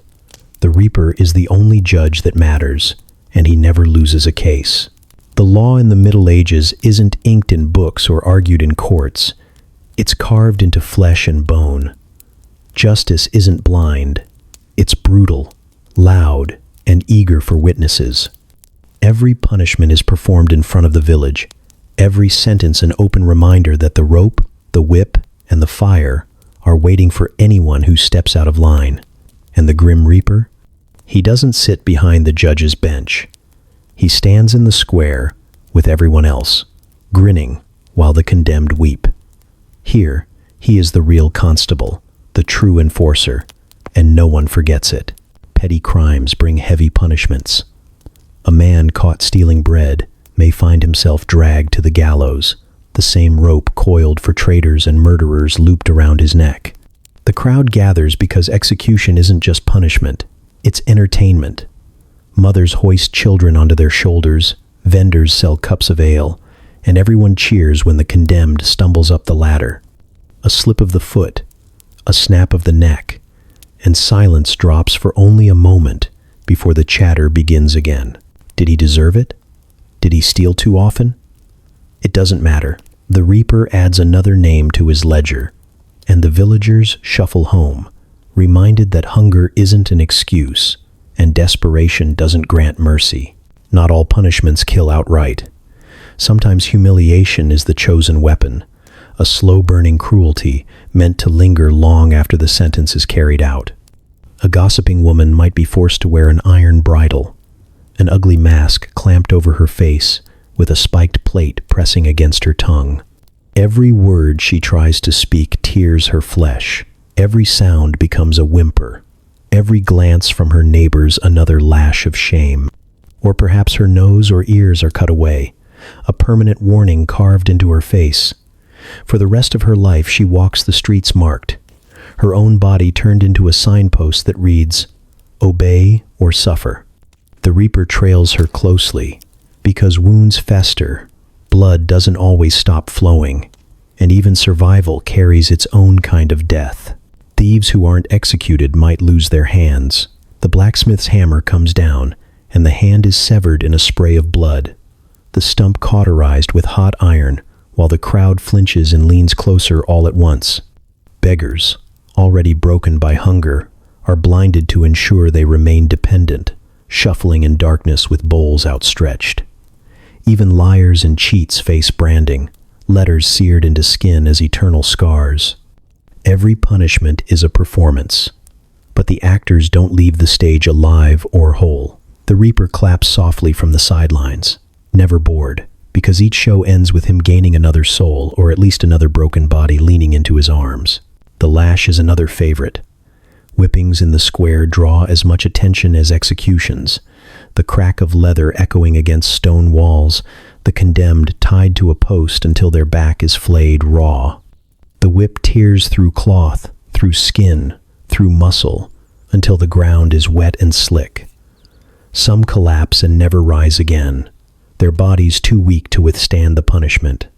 Others stagger home, only to die days later from fever and infection. Either way, the lesson is the same. Pain is justice, and justice belongs to the reaper. And if pain and humiliation aren't enough, exile waits as the final cruelty. To be banished is to be cut off from the lifeline of community, left to wander roads where hunger and bandits lurk, where no village dares welcome you for fear of sharing your curse. Exile is a slow death, a punishment handed down with clean hands, but carrying the same weight as a noose. The condemned trudges away under the watchful eyes of neighbors, and the reaper follows close, knowing loneliness will break them faster than the whip ever could. Justice is never about fairness. It is about control, about fear, about spectacle. The Lord ensures his fields remain tended. The church ensures its authority remains unchallenged, and the people ensure their own obedience by watching punishment performed on others. Truth doesn't matter. Innocence doesn't matter. Survival depends only on silence and obedience, and even then, suspicion alone can ruin you. One false word, one unlucky enemy, and you find yourself bound, gagged, paraded through the streets, while children throw rotten vegetables at your head. The reaper doesn't need to chase you down. The law delivers you straight into his hands. The square becomes a stage of constant reminders. Here, a man's hand blackened from the branding iron. There, a woman's face scarred from mutilation. Around the corner, the gallows loom against the sky like a permanent shadow, their ropes swaying in the wind even when no one hangs from them. Each reminder whispers the same truth. This village belongs to the reaper, and justice is merely his tool. And yet, the people watch, cheer, and jeer as if they've come for a festival. They laugh as the mask clamps over a gossip's face. They clap when the whip finds its mark. They gasp in delight when a thief writhes beneath the blade. They go home comforted, telling themselves that justice has been done, that they are safe because someone else suffered. But in their hearts, they know it isn't true. The reaper doesn't enforce fairness. He enforces inevitability, because tomorrow it could be you. Your hand reaching for bread and hunger, your tongue slipping with the wrong words, your neighbor whispering lies that take root in the ears of the wrong men. Tomorrow, you could be the one in the square, the one whose screams echo against the walls, the one whose life or dignity ends while the crowd applauds. And when it happens, the Reaper will be waiting, front row center, ready to remind everyone that he is the only lawman who never sleeps, never forgives, and never fails to collect. The bells toll again, their hollow clang spilling over the village like a wave of iron sorrow. You don't need to ask who died this time. It could be a child coughing blood in a smoky hut, a farmer crushed under his own cart, or an old woman whose body finally gave up the fight. The details don't matter. What matters is the sound, constant and heavy, a reminder that death is the only thing in this world that never rests. You count the tolls in your head, but after a while the numbers blur together. There are always more. The churchyard is already full, and graves press against one another in a crowded silence, wooden crosses leaning as if the dead beneath them were clawing upward, begging for space. The Grim Reaper doesn't have to hide here. He strolls openly between the graves, his shadow stretching into the chapel doors, because everyone already knows he belongs. The church dominates your life as much as the fields or the seasons. Its spire rises above the thatched roofs, its bells dictate the rhythm of your day, and its priests speak with a voice that claims to be God's own. Faith is the frame around everything, a cage painted to look like salvation. You rise when the bells call, you kneel when the priest commands, you pay your tithes even when your stomach gnaws itself hollow. To live is to obey, because disobedience isn't just rebellion against men, it's rebellion against eternity. The fear of hell hangs heavier than hunger, more suffocating than disease. It chains you to rituals, prayers, and fasts that feel less like worship and more like desperate bargains with the universe. Death is never presented as the end. It is a doorway, and behind it lies an eternity of either bliss or torment. But bliss is almost impossible, reserved for saints and martyrs whose bones are locked in gilded reliquaries. The rest of you, you stumble along in the gray hope of purgatory, or worse, tumble straight into hell. Every sermon pounds the threat home: fire that never dies, worms that never sleep, screams that never fade. You're told your sins, pride, lust, gluttony, even the idle thought that slipped into your mind last night, are tallied by unseen hands, waiting to drag you down into the pit. The Reaper doesn't have to frighten you with his scythe. The priest does it for him, painting pictures of damnation vivid enough to make you shiver in the pew. And so you cling to survival rituals, not just for your body but for your soul. You cross yourself when you pass the church, murmur prayers before you eat, confess sins you barely understand, and pay indulgences when the church claims it will shave years off your time in purgatory. Every gesture is fueled by fear. You aren't sure if God hears you, but you're certain death does. So you hedge your bets with rosaries and candles. You kneel until your knees blister on cold stone, not because you love the divine, but because you dread the infernal.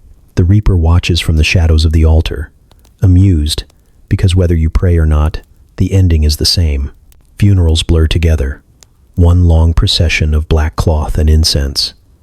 Priests chant Latin words most villagers don't understand, swinging censers heavy with smoke meant to sanctify the body. But nothing hides the truth. The corpse is already stiff, already swollen, already claimed. The prayers are for the living, not the dead. They remind you to obey, to repent, to keep feeding the church coffers, because the only thing worse than death is facing it unprepared. Parents bury children with trembling hands, husbands lower wives into the earth, sons cover fathers with soil. The tears mix with hymns, but no one questions why the graves fill so quickly. To doubt is to court heresy, and heresy is just another path to fire. The church is both comfort and cage. Priests assure you that suffering in this life will earn reward in the next. that hunger and toil are holy burdens, that poverty itself is proof of God's favor. Meanwhile, the wealthy pay to have masses said in their names, ensuring their souls skip lines you'll never escape. You glance at the golden chalices and embroidered vestments, and though envy stirs in your chest, you bite it back. To question is to risk the gallows or the stake. Better to whisper prayers and convince yourself that your misery has meaning. The reaper nods approvingly. The system guarantees him a steady harvest. Fear creeps into every corner of existence. A storm isn't just weather, it's divine punishment. A failed harvest means someone sinned. A plague outbreak is God scouring the land clean. Every misfortune is evidence that you live under constant scrutiny, judged for every thought, every slip of the tongue, every desire.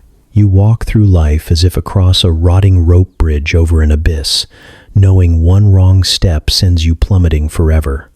The church tells you salvation is possible, but the path is so narrow, so treacherous, that you know most won't make it.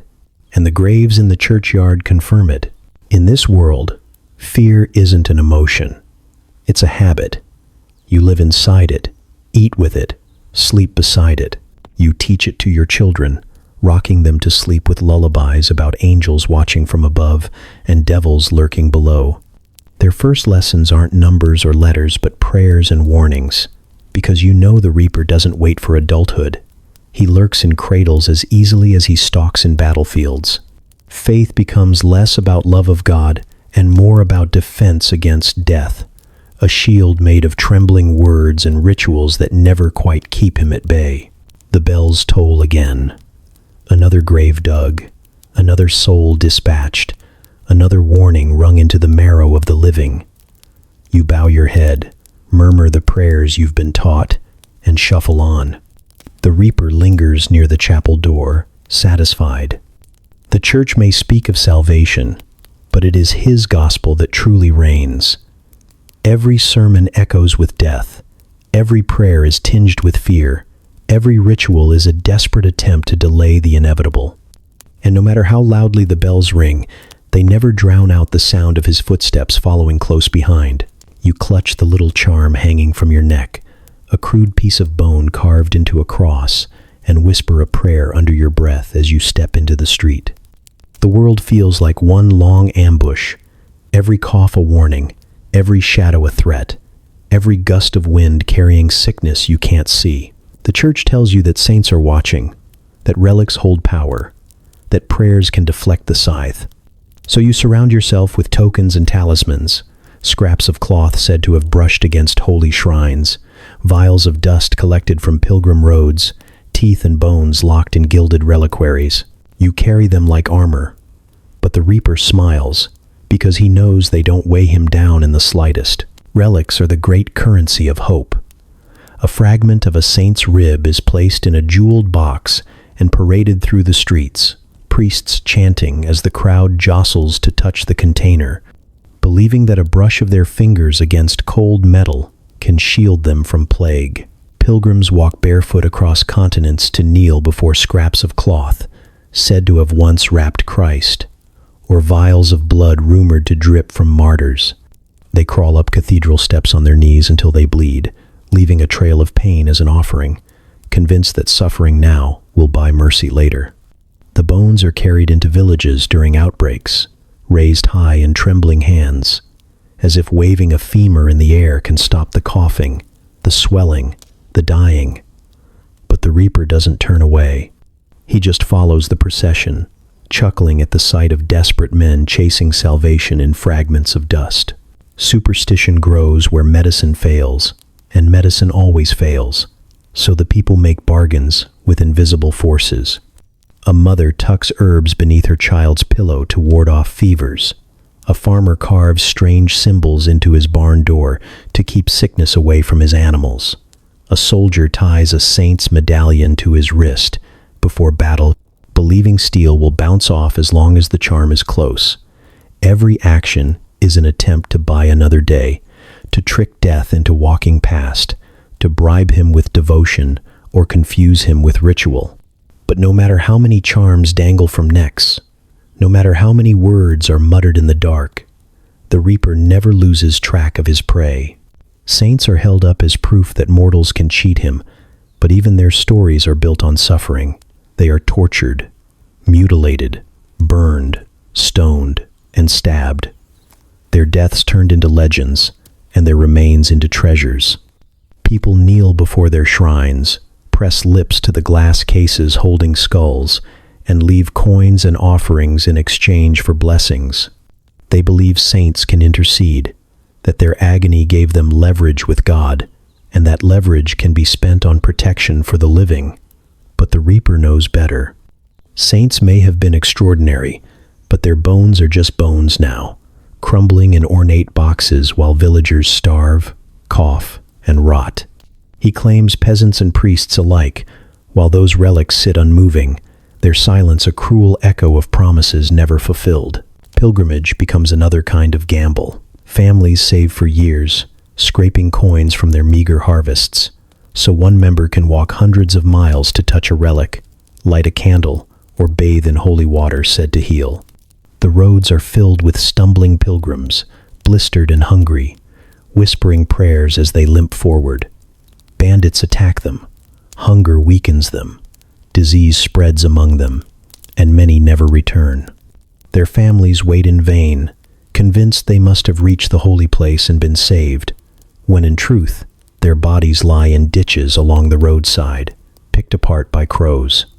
The reaper walks the pilgrim roads with ease, gathering souls by the handful, amused at how the faithful deliver themselves to him while chasing protection that never comes. Even charms not tied to the church flourish in the cracks of fear. Villagers carry rabbit's feet, bits of bone, or carved wooden figures meant to ward off bad luck.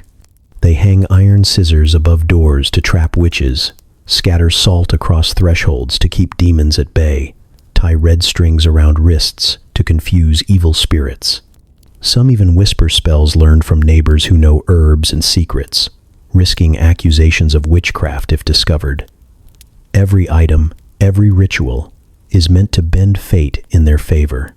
But no talisman halts fever, no string stops famine, no whispered charm drives away infection. They may distract the living, but the reaper steps through them all as though they were air. The cruelest truth is that faith and superstition feed each other, building a cycle that tightens like a noose. When prayers fail, people cling harder to relics. When relics fail, they invent new charms. When charms fail, they beg saints again. The constant failure never breaks the cycle. It deepens it. Each death becomes a lesson to pray more, to give more, to believe harder. Cemeteries swell beside churches. Each grave, another silent testimony that relics and rituals do nothing to stop the scythe. And yet people keep believing, because belief is the only thing left when the world offers no medicine, no safety, no control. At night, the village grows quiet, and people clutch their tokens under blankets, whispering to saints whose bones lie hundreds of miles away. They fall asleep, hoping the small objects under their pillows will confuse death, ward off sickness, or buy one more sunrise. And sometimes they wake, and for that one morning, they believe it worked. But when they don't, when the fever takes them in the dark, or the cough rattles the last breath from their lungs, the charms are left dangling from cold fingers, meaningless. The relics stay locked in their jeweled cases, the saints remain silent, and the grim reaper bends down, plucks another soul from the earth, and walks on. Faith, superstition, relics, saints, none of it changes the outcome. You can cover yourself in charms, crawl across continents, kiss every bone in every shrine, and the reaper will still find you. He does not respect holy men or pagan charms. He does not flinch at prayers or burn at relics. He waits, patient and sure, while you pile your hope on altars and whisper to bones. And when you fall, as all do, he smiles, because you gave him the easiest harvest of all, the faithful who believed they were safe. The village whispers begin as soon as the harvest fails. Someone must be to blame because fields don't rot on their own and cows don't drop dead without a reason. A child falls ill. A storm tears through the thatched roofs, and suddenly eyes turn toward the old woman who lives at the edge of the woods. She sells herbs, she mutters to herself. She doesn't come to mass as often as she should. That's enough. In a world where fear is the only constant, suspicion grows like weeds, and it always grows fastest in the soil of desperation. The villagers don't admit they're helpless against famine, disease, or weather. They prefer a simpler answer: witchcraft. And the reaper smiles, because superstition is his favorite disguise. Accusations begin with gossip, a hissed word over a cooking pot, a muttered suggestion in the tavern, the kind of rumor that slithers into ears and spreads like plague. Maybe she looked at you the wrong way the day your child spiked a fever. Maybe she touched your cow and it stopped giving milk. Maybe her herbs worked once and then failed the next time. None of it matters. Once the whisper of witch is spoken, it sticks. People nod gravely, eager to find a scapegoat, because blaming one woman feels safer than admitting the universe is cruel and indifferent. Soon the crowd gathers, torches in hand, dragging her from her hut while her possessions are scattered to the wind. The priest arrives, solemn and certain, declaring that the devil works through women like her, that her sins invite demons into the village. No one questions his certainty, because questioning would be dangerous. Instead they nod, relieved that their own misfortunes now have an explanation. Better to condemn one than admit that life itself is fragile, that the reaper doesn't need witches to sharpen his scythe. The trial is a mockery. She is forced to confess, tortured until words spill from her cracked lips. Iron boots crush her feet, ropes tighten around her limbs, hot pokers sear her skin. The pain goes on until she admits whatever they demand. Consorting with the devil, flying at night, cursing the fields. Truth doesn't matter. The confession is carved into her body by fire and blade, dragged out of her until the crowd nods in satisfaction. Even if she screams innocence, her silence will be branded as defiance, her every word twisted into proof. She cannot win, because the trial was never meant to find truth. It was meant to feed fear. Then comes the ordeal, the ritual that claims to reveal her guilt but only ensures her death. She may be bound and thrown into the river, where water decides her fate. Sink, and you are innocent, but drowned. Float, and you are guilty, condemned to fire. Or she may be paraded to the square, tied to a stake while kindling piles at her feet, the crowd pressing close to watch as flames lick higher, their heat baking the faces of the children hoisted on shoulders. Mothers whisper prayers, fathers cheer, and the air fills with smoke and screams. The reaper doesn't hide his glee here. He walks openly among the crowd, his hollow eyes reflecting the flames, his scythe catching sparks. Women aren't the only victims. Men, too, are accused of summoning demons, of speaking curses, of cavorting with spirits. But women bear the weight of suspicion most often. Their bodies seen as doorways for sin, their independence mistaken for witchcraft. Widows, healers, midwives, those who live outside the boundaries of control, are the easiest to accuse. The village needs scapegoats, and the reaper knows this well. He doesn't need to invent plagues or droughts. He just lets fear gnaw at the villagers until they turn on one another, delivering victims to him with their own hands. Demons, they say, lurk everywhere, whispering in the ears of the weak, scratching in the dark corners of cottages, tempting men in their dreams. Every illness is the devil's mark. Every failed crop, every dead animal, every fevered child must be explained by invisible enemies.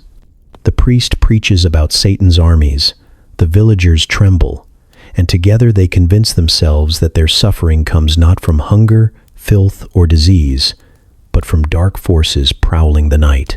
It comforts them to believe they're fighting a battle between good and evil, rather than facing the truth that death needs no excuse. Exorcisms follow. grotesque performances of faith where priests shout Latin verses at the trembling, fever-stricken, or mad. The afflicted writhe, spit, foam at the mouth, their sickness mistaken for possession, their bodies tormented by both illness and ritual. Holy water is poured, relics pressed against skin, prayers shouted until throats bleed. Some collapse lifeless under the strain. Others stagger home weaker than before, the reaper following them all the way to their beds. Every failed exorcism adds fuel to the belief in demons, because if the ritual didn't work, surely the devil is just stronger than they imagined. And so fear sustains itself, generation after generation.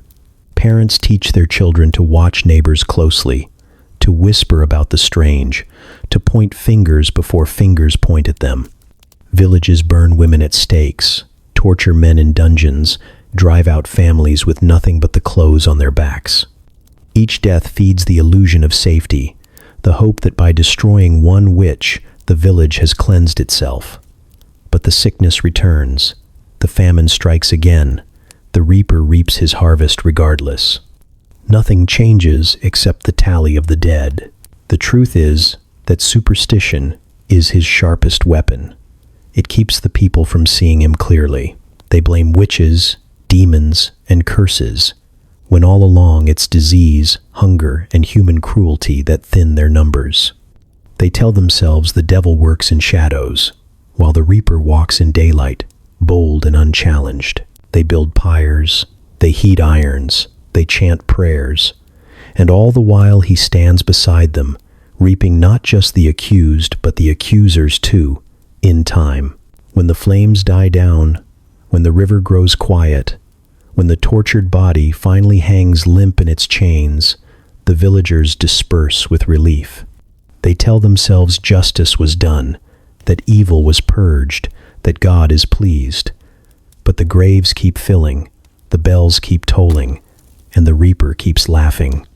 Because superstition never saved anyone. It only delivered more souls into his waiting arms. The labor begins with pain sharp enough to bend the spine, and there's no escaping it. No sterile room, no white sheets, no doctor waiting with clean hands and steady tools. Just a smoke-darkened cottage, a dirt floor, and the muffled prayers of neighbors whispering outside the door. Inside, the woman writhes on a straw mattress, sweat soaking her shift, hair plastered to her face, teeth gritted against screams that will not stop coming.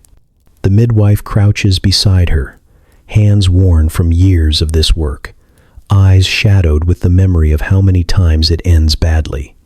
The reaper is already in the room, his cold presence leaning over the bed, watching with the patience of someone who knows his turn always comes. The pain is relentless. Hours stretch into days, and each contraction feels like being torn apart from the inside.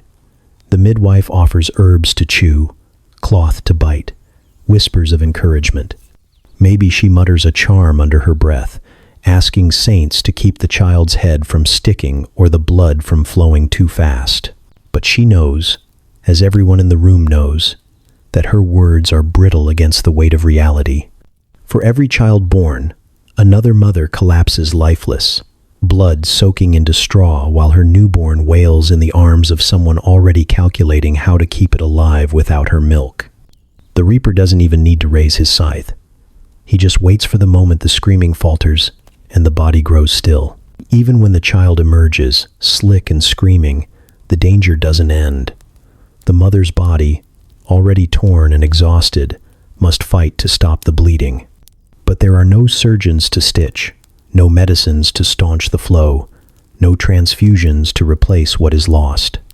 If the bleeding doesn't stop on its own, it pours until she is pale as linen, her eyes glassy, her lips trembling with prayers she cannot finish. Around her, the midwives wipe and press and plead, but they know how often their efforts fail. The reaper leans close to her ear, reminding her that birth is not just creation. It is a coin toss between survival and the grave. And then there is infection. Even when the delivery seems successful, the days that follow can turn treacherous.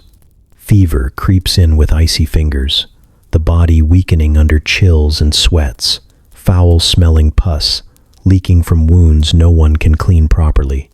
The mother shakes and moans, teeth chattering, breath ragged. They call it childbed fever, though no one understands why it comes. To them it is punishment, perhaps for sins, perhaps for Eve's disobedience. To us, it is sepsis, invisible killers crawling through her blood, unstoppable in a world without knowledge of germs. The Reaper thrives in this ignorance, collecting women days or weeks after they thought they had escaped. The child, too, is never safe. Newborns are fragile candles, their flames flickering with every breath. One cough, one draft of cold air, one drop of bad milk, and the flame snuffs out. Mothers bury babies as often as they cradle them, and midwives become as skilled at washing tiny corpses as at swaddling the living. Even if the child survives the first night, the odds remain grim. Half will be gone before the age of 5, taken by flux, fever, plague, or simple hunger. Parents whisper prayers as they place infants in cradles, knowing the Reaper often rocks them to sleep himself. For women, the danger never ends. They are expected to birth again and again, their bodies worn thin, bones weakened, wombs scarred from too many labors. Each pregnancy is another roll of the dice, another opportunity for death to reach out his hand. A woman may live through 10 births, only to die on the 11th. Or she may die on the 1st, her child following her into the grave before it has learned to nurse. Husbands grieve, but remarry quickly, because more children mean more laborers for the fields. Women are replaced, but their graves remain, row after row of mothers lost to the same fate. Midwives bear the weight of impossible hope. They are not magicians, but people expect miracles. They bring herbs to ease pain, cloths to wipe blood, hands to turn breech babies, voices to calm the terrified. But when things go wrong, and they so often do, the blame falls heavy. If the mother dies, whispers spread that the midwife failed, or worse, that she consorted with dark forces. Midwives walk a razor's edge, both trusted and feared, respected for their knowledge, yet always vulnerable to accusations of witchcraft. The Reaper follows them too, knowing their work binds them closer to him than most. Each birth becomes a community event, not out of joy, but because everyone knows how easily it can end in mourning. Neighbors gather outside, listening to the screams, praying under their breath, waiting for the sound of a child's cry. When it comes, they cheer, but the celebration is always muted, because they know how fragile that victory is. Too many times the cry has been followed by silence. Too many times the joy of birth has been swallowed by the tolling of church bells. It is a cruel irony that the act meant to continue life is one of the most efficient ways death claims his due. Women are praised for their endurance, for their willingness to suffer, for their role as vessels of the next generation. But behind the praise lies a reality everyone knows and no one says aloud. Childbirth is a death lottery, and each pregnancy is another ticket purchased. The odds are stacked. The house always wins, and the Reaper is the dealer at the table. When it is over, when the woman breathes her last or the child fails to wake, the midwife closes their eyes, murmurs a prayer, and moves on. There will be another birth tomorrow, another scream, another chance to bargain with a fate that never bargains back. The villagers bury the dead quickly, because life doesn't pause and fields must still be worked. But the memory lingers in every woman's mind. Each time her belly swells, she feels the Reaper's hand pressing lightly against her shoulder, reminding her that he'll be there in the birthing room, waiting, watching, patient as always. And so, through every generation, the story repeats. Mothers risk their lives to bring forth children who may not survive. Midwives wrestle with impossible odds, and villages ring their bells over and over again. The Reaper doesn't need to chase anyone here. He just attends every delivery, smiling at the certainty that, sooner or later, the cries of life will turn into the silence of death. A woman in the Middle Ages is born with her fate already written. From the moment she draws breath, her body is seen less as her own and more as a vessel. For labor, for childbirth, for service to husband, Lord, and God, her world is narrower, her choices fewer, and her burdens heavier. Malnutrition gnaws at her from childhood. The meager bread and pottage, never enough to fuel a body expected to work from dawn to dusk. Her bones grow thin, her teeth rot early, her muscles ache before they've even fully developed. By the time she is a teenager, she is already worn, already marked by the quiet, slow violence of deprivation. The reaper doesn't need to strike with fury. He wears her down grain by grain until every year feels stolen rather than lived. Work is her constant companion. She labors in the fields beside the men, stooping to pull weeds, carrying baskets heavy with grain, her back bent under the same unyielding sun. But when the men stagger home to collapse by the hearth, her work continues. She kneads dough with cracked hands, stirs pots over smoky fires until her eyes burn, mends clothes by candlelight, scrubs filth from floors and linens, tends to children who cough and cry through the night. Rest is a word she rarely hears, and leisure is something she has never known. Her body, already starved, is stretched to breaking by tasks that never end. The reaper watches her exhaustion with quiet satisfaction, knowing each day drains years from her, her life spent not in living but in labor. And always there is childbirth, the shadow that looms over her like a storm cloud. From the moment she is of age, her body is expected to produce children endlessly, each pregnancy another roll of dice with death. Her hips may be narrow, her health already fragile, but none of that matters. A woman's worth is measured by the number of children she bears, and failure to produce heirs is seen as her sin, never her husband's. The cycle consumes her. Pregnant, birthing, recovering, nursing, pregnant again. Each round chips away at her body, depleting strength she never had in abundance. Malnourished mothers bring malnourished infants into the world, and the graveyards swell with both. For every cradle filled, a coffin waits nearby. Her rights, if they can be called that, exist only as extensions of the men who control her. As a daughter, she obeys her father. As a wife, her husband. As a widow, often her son. Her voice carries little weight in the village, her testimony in court weaker than a man's, her worth legally bound to the property she will never own. Even her body is not her own. Marriage is not a contract of partnership, but of possession. Consent is irrelevant. Her husband's will is law, and her duty is to endure. She cannot walk away, cannot demand freedom, cannot declare herself equal. Inequality is not just social, it is mortal. It ensures she is weaker, more vulnerable, and always easier prey for the reaper.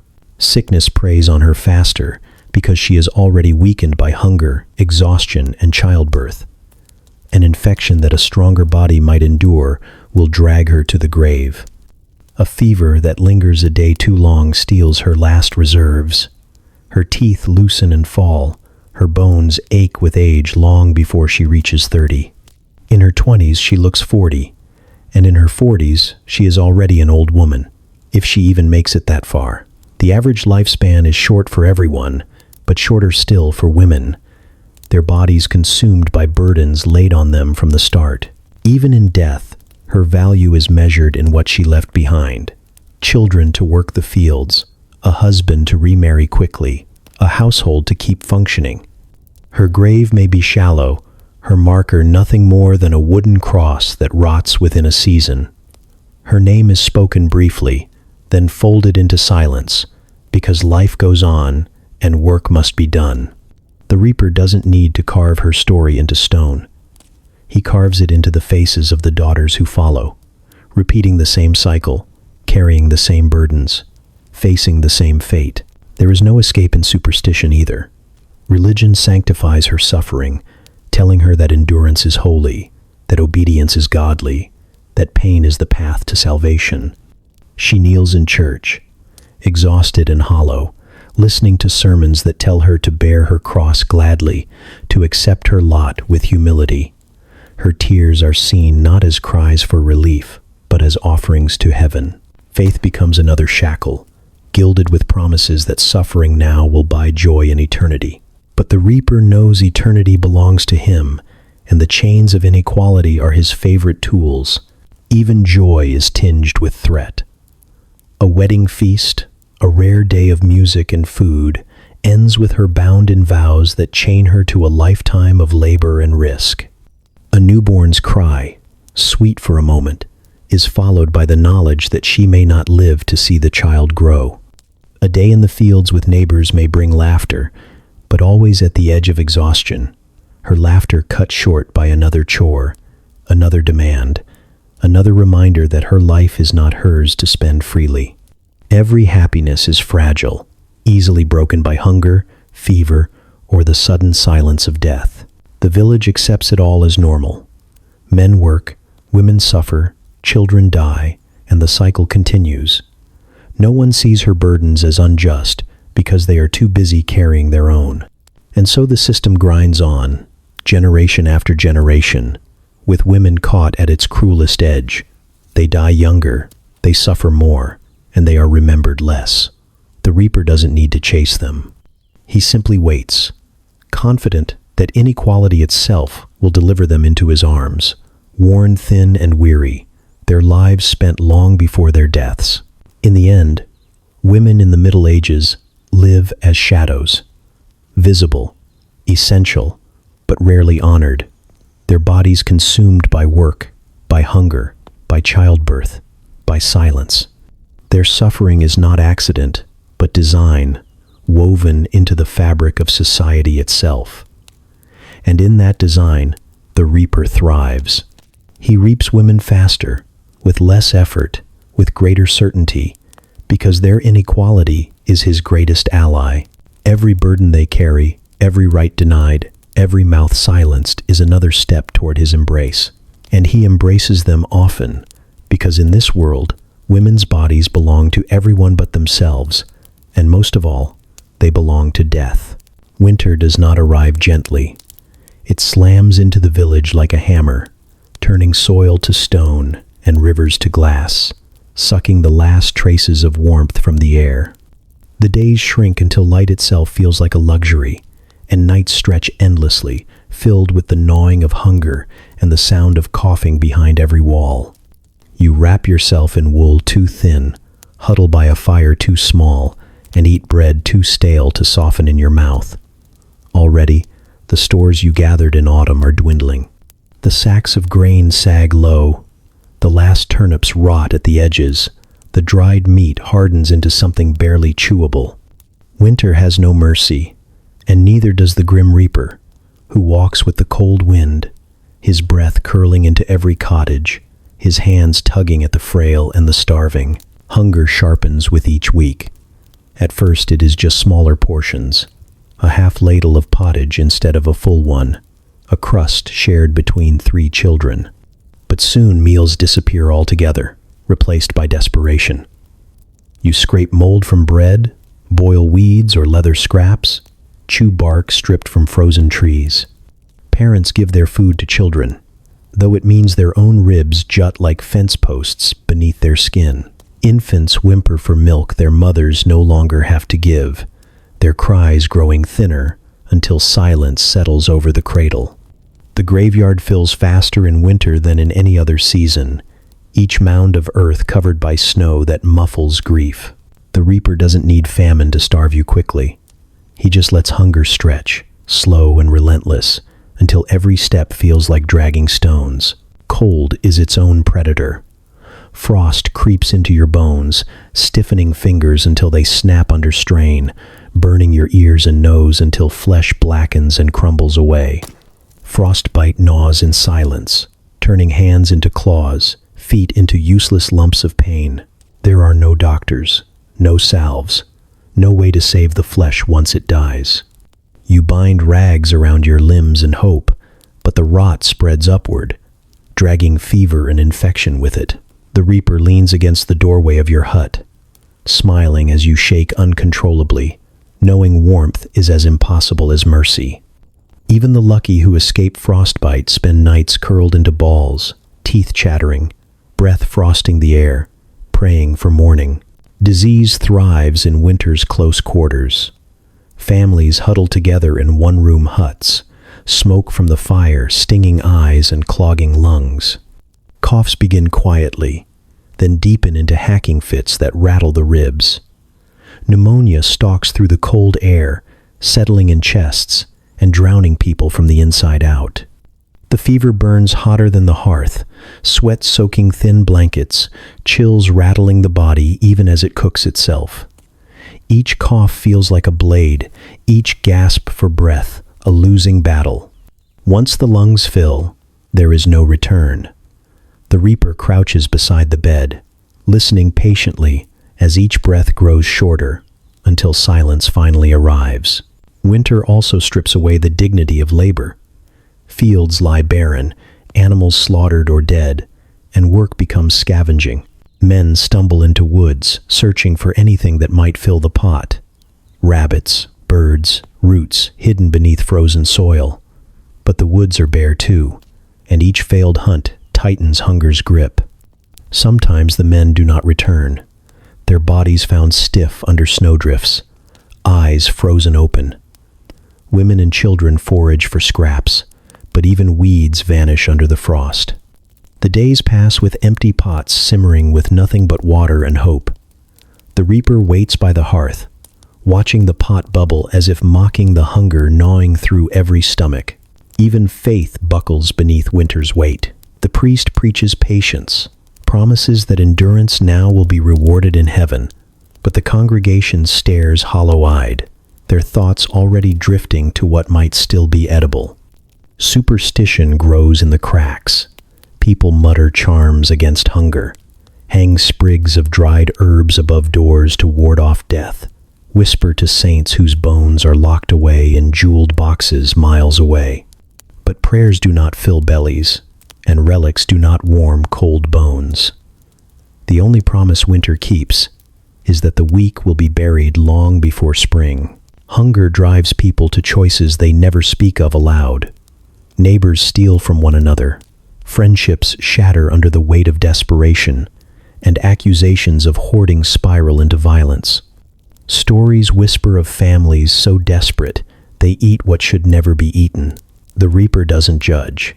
He simply follows, knowing starvation strips humanity as easily as it strips flesh.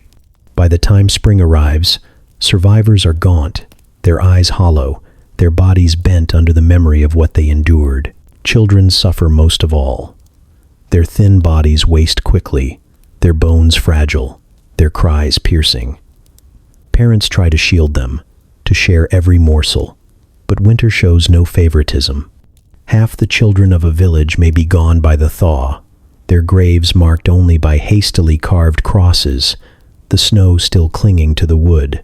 Each loss etches new lines into the faces of parents who know they may not survive another season either. The reaper lingers in every cradle, his skeletal hand rocking infants as they wheeze, his shadow falling over parents who can do nothing but watch. By late winter, the hunger becomes something more than physical. It twists into the mind, a constant fog of weakness and despair. Dreams are filled with visions of feasts that vanish upon waking. Limbs tremble at the smallest movement, thoughts blur, and hopelessness weighs heavier than frost. People stop fighting, stop searching, stop rising from their beds. They curl beneath blankets and let the cold seep in, welcoming the stillness because resistance has become impossible. The reaper doesn't have to force his way inside. He enters softly, welcomed like a final release. When spring finally arrives, it does not bring joy, only exhaustion. Survivors crawl from huts gaunt and scarred, eyes squinting against sunlight that feels too bright, stomachs groaning against the first fresh greens. The fields are planted again, hope returning in fragile whispers. But everyone knows winter will come again. The cycle will repeat, and many who survive this year will not live to see the next thaw. Winter is not just a season, it is a predator, as certain as any plague or war, stripping flesh and will alike. And the grim reaper walks with it, wrapped in the same cloak of frost, his breath, the same chill wind, his touch, the same stillness that claims so many in the night. He is never more present than in winter, when the world itself seems to conspire with him, and survival is nothing more than a temporary reprieve. Summer in the Middle Ages does not arrive with the warmth of golden fields and lazy afternoons. It comes heavy, choking, thick with flies and the stench of rot. The sun beats down on thatch roofs until the air inside cottages is suffocating, every breath sticking in your throat like damp wool. Sweat soaks your clothes by mid-morning and never dries, turning into a sour film on your skin. The animals stink, the rivers reek, and the food you worked so hard to store turns against you. Meat rots within hours, bread molds before your eyes, and ale sours into a foul sludge. Every meal is a gamble, every bite a roll of the dice between survival and sickness. And the grim reaper is there, sweating beside you, smiling as he watches the heat ripen death like fruit in the fields. Flies descend in clouds, their buzzing so constant it feels like a curse. They crawl over your face while you sleep, lay eggs in wounds that fester beneath the heat, swarm the buckets of water you draw from streams.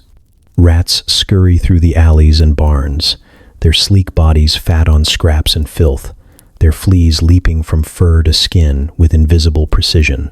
Each bite is a time bomb, a chance to carry fever, buboes, or worse. You swat, you scratch, you curse the vermin that overrun your home, but nothing keeps them at bay. The reaper doesn't need an army. He has rats, fleas, and flies, foot soldiers that never tire, never retreat, and never leave your side. The heat turns the village into a breeding ground for disease. Wells grow foul as waste seeps into the water, and rivers used for washing, drinking, and sewage all at once become cesspools. Children splash in them to cool off, swallowing sickness with every gulp. Diarrhea spreads like wildfire, a sickness so common it barely earns mention, but it kills all the same, stripping bodies of strength until only skin and bones remain. Fevers follow, boiling hotter than the sun itself, twisting the body in sweat-soaked fits. You stagger through the days dizzy, your chest tight, your limbs heavy, knowing one more fever could be your last. The reaper strolls beside you in the heat, unconcerned, waiting for the moment your body finally buckles under the weight of infection. Food offers no safety. The meat you slaughtered in spring rots faster than you can salt it, crawling with maggots that writhe even as you try to cut them away. Bread hardens, then molds, the green and black spots spreading like sickness itself. Rye carries ergot, the invisible fungus that twists minds into nightmares, sending villagers into fits of hallucination and spasms so violent their bodies break themselves from the inside. Mothers chew bread carefully before feeding it to children, praying that the bitter taste is only age and not poison. But prayers don't stop the convulsions when they begin, nor do they stop the vomiting, the cramps, the madness. Every meal is a battlefield, and the reaper dines first, always. The heat itself becomes its own executioner. Fields dry into dust, crops wither under skies that refuse to rain, and famine creeps closer with each shriveled stalk. Men dig into hardened soil, sweat pouring down their faces, only to find roots brittle and useless. Women carry buckets from wells that sink lower each day, their backs breaking under the effort, their mouths still dry even as they drink. Animals collapse in the fields, ribs pushing through hide, their bodies left to rot because no one has the strength to bury them. The stench of decay hovers over the village, thick and sweet, drawing flies and rats in greater swarms. The reaper doesn't have to move from his spot by the well. He can harvest you where you stand. Hunger and thirst already doing his work for him. And then comes the plague. Heat wakes it, carries it, spreads it faster than whispers. Buboes swell under arms and groins. Fever rages through the body, and the coughing begins. The sick are dragged from cottages, their sweat-soaked blankets burned, their cries ignored as neighbors nail shut doors to contain the rot. But the sickness laughs at doors, slipping through cracks, carried by fleas clinging to rats that skitter under thresholds. Villagers flee into the countryside, but the fields are no safer, the pestilence following in their shadows. In weeks, whole villages stand silent, windows gaping like skull sockets, fields untended, livestock wandering free. The reaper doesn't walk in these places. He sits on the church steps, content, watching silence spread like wildfire.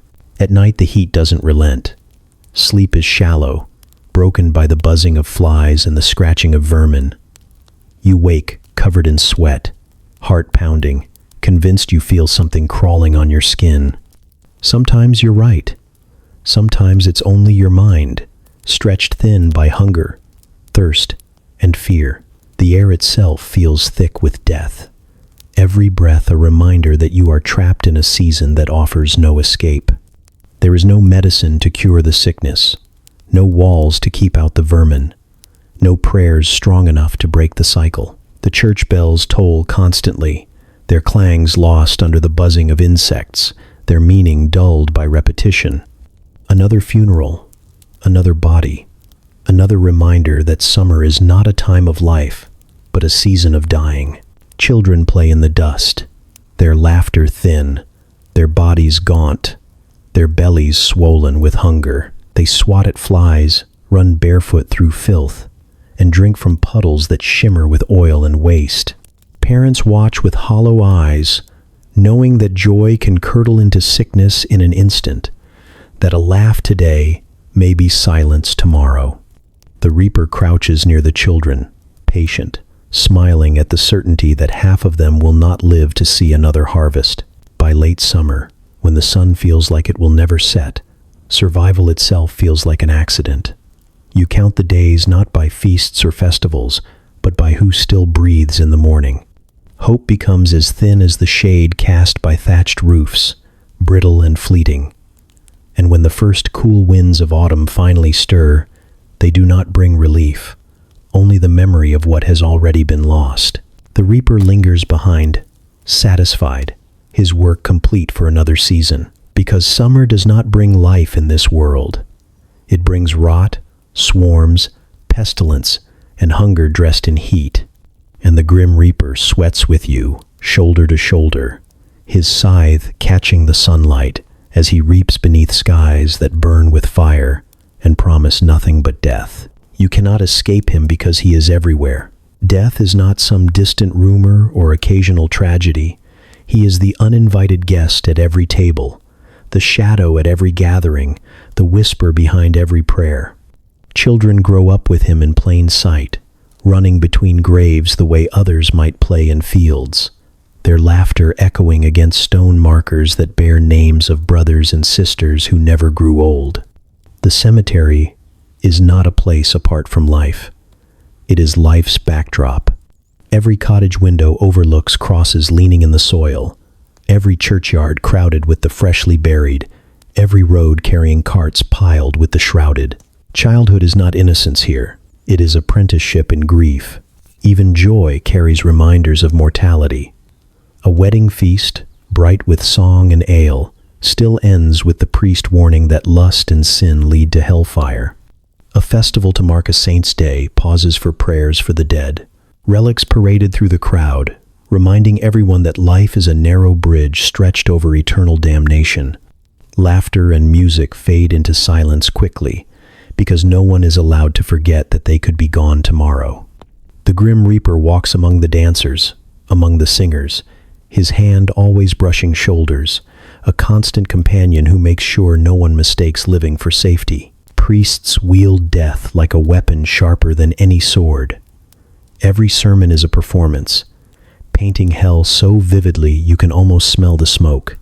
Eternal fire, endless torment, demons ripping flesh apart, worms eating what the flames leave behind, all described in detail, week after week, until the visions carve themselves into your dreams. Children sit wide-eyed on the hard benches, clutching at their mother's sleeves, while men bow their heads, pretending they are not afraid. But everyone is afraid. It shapes how you think, how you speak, how you move through the world. Sin is not just a moral failure. It is a death sentence followed by an eternity of agony. The Reaper doesn't have to drag you kicking and screaming. The church makes sure you walk willingly into his arms, terrified of what comes next if you don't obey. The knowledge that death hovers inches away from you at all times molds every choice you make. Do you eat the bread, even if it smells faintly sour? Hunger screams yes, fear whispers no. Do you tend the sick neighbor? Charity urges you forward, but survival drags you back. Do you speak against the Lord, who taxes you into starvation? Anger boils, but the memory of gallows silences you. You weigh every action against risk, and risk always feels greater when death is seated at the head of the table. You learn early that safety is an illusion. Every path you take ends in the same place, and the only question is how quickly you'll get there. The sound of bells rules your days, but not with the promise of celebration. Bells toll endlessly for funerals, their notes so constant they become background noise. You can tell by the rhythm whether it's a child, a woman, or a man being lowered into the earth. Sometimes two bells overlap, their tones colliding in the air, announcing that even in death, people cannot avoid crowding together.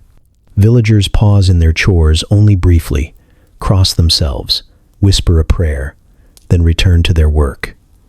Grief is ritualized, compressed, because it cannot be indulged too long. There are too many dead, too many living still waiting to follow.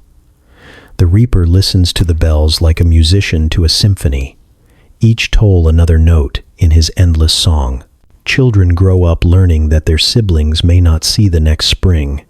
Parents avoid naming infants for weeks, fearing the curse of getting attached to something the Reaper might snatch before it even learns to walk.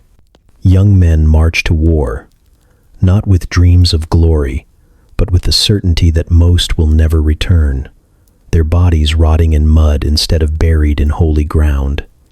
Young women marry, knowing each pregnancy could be their last.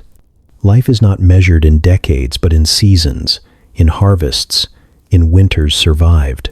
When someone does live into old age, their lined faces and bent backs are treated with awe, as if they cheated the system, as if they tricked death somehow. But the Reaper simply bides his time. No one escapes. Fear shapes not only behavior but belief. People tell stories of ghosts lingering near crossroads, of demons riding the night wind, of witches cursing families into sickness. Every creak of wood in the dark, every flicker of shadow across a wall is another reminder that death does not just claim bodies. He leaves echoes behind. The living carry charms, whisper prayers, clutch relics, hoping to ward off what they cannot control. They do not know about germs or infection or malnutrition.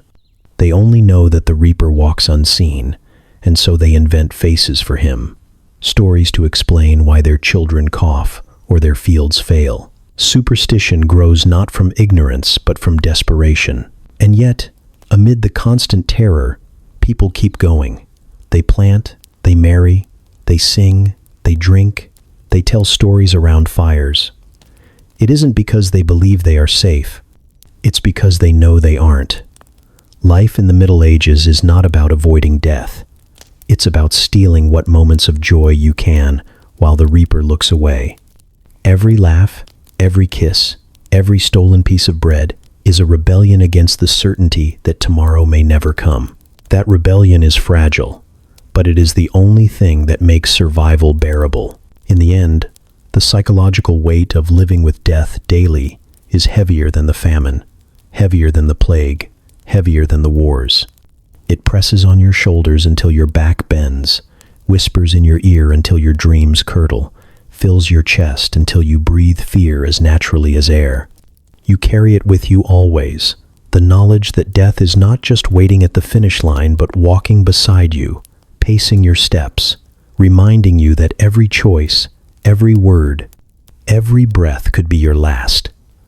And the bells never stop tolling, the priests never stop preaching, the graves never stop filling. The Grim Reaper is not just a presence in your life, he is your life's constant companion, and the only certainty you are ever allowed. The paintings appear on church walls first, splashed in bold strokes where every villager will see them. Faded saints stand alongside something new, figures of bone, cloaked in rot, grinning skulls clasping the hands of men and women still alive. Skeletons dance with peasants, merchants, knights, and even kings, their bony fingers entwined with flesh that hasn't yet realized its time is almost up. This is the danse macabre, the dance of death, and it is less art than instruction. Every brushstroke whispers the same truth. No one escapes. It does not matter how rich your cloak, how sharp your sword, how golden your crown. Sooner or later, you will join the circle, spinning hand in hand with the Reaper until your flesh is gone and your bones rattle in rhythm. The imagery spreads because it speaks to something everyone already knows but cannot say aloud. Death levels the field. In life, there are lords and serfs, priests and sinners, men and women chained by roles that feel eternal. But in the danse macabre, all those walls collapse. The king waltzes beside the beggar, the bishop beside the harlot, the knight beside the thief. The Reaper leads them all, a conductor of bones, his hollow grin reminding them that crowns and coins mean nothing beneath the soil. It is a vision both terrifying and strangely comforting. Terrifying because it makes clear how inevitable your fate is, comforting because at least your fate is shared. Even those who tax you, judge you, or break your back in fields will eventually lie in the same dirt. Literature takes up the same refrain, verses written in flowing script that warn of the futility of pride. Poets compose sermons in rhyme, describing how death walks through banquet halls, tapping the shoulder of the mighty mid-feast, dragging them from their tables into silence. Plays are staged in churchyards, actors in skull masks pulling villagers into mock processions, children shrieking in fear and delight as they watch neighbors pretend to die. The message is always the same. Death does not negotiate, death does not delay, and death does not discriminate. The Reaper is both tyrant and liberator, taking rich and poor alike in a rhythm no one can resist. Art becomes a mirror for daily life. The peasants see their hunger, their sickness, their endless funerals echoed in skeletal figures painted above them. The lords see their own reflections too, stripped of velvet and jewels, their bones indistinguishable from the serfs they command. The universality is inescapable. For once, there is no hierarchy. The dance is the one place where everyone is equal, the floorboards of the world collapsing into a single stage where bones grind together in endless choreography. The Reaper loves this stage, loves how the living rehearse their deaths with each performance, loves how they cannot stop looking, even as terror gnaws their insides. Churchmen encourage the spread of the imagery because it reminds the flock of their fragility, urging them to repent, to tithe, to cling harder to faith. But it is more than just religious warning.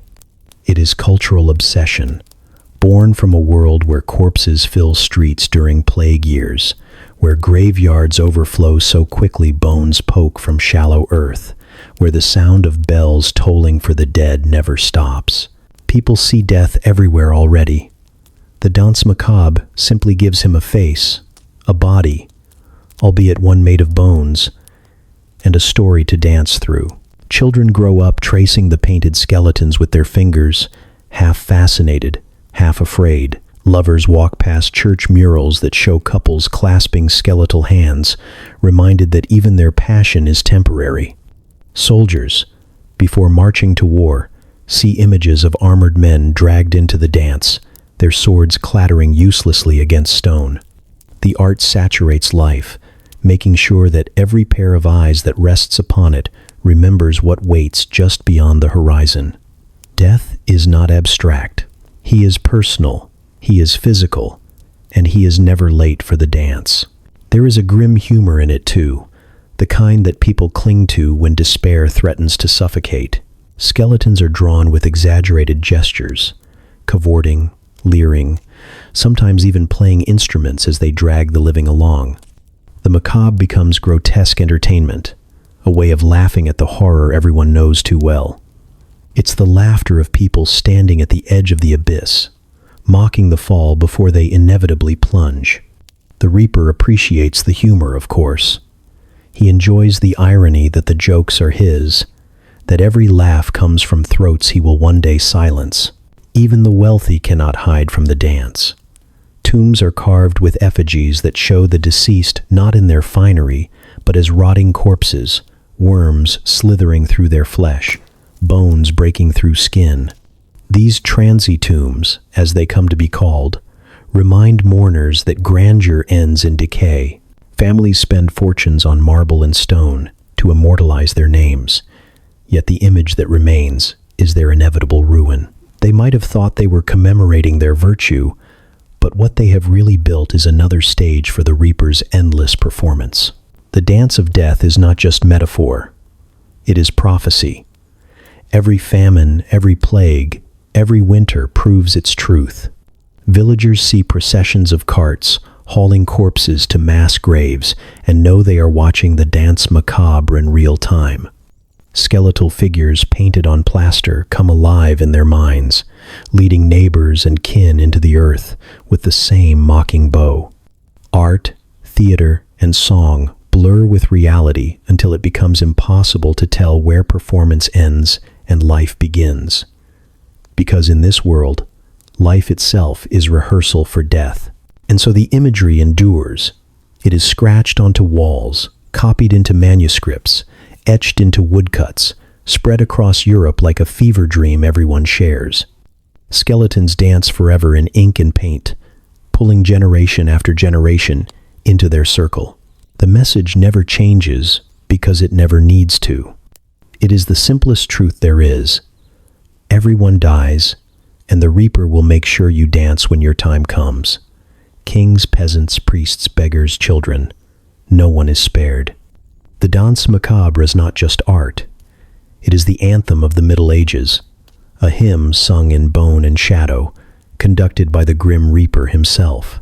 The funeral begins almost as soon as the body cools. There is no time to linger over grief, no chance for mourning rituals drawn out with dignity.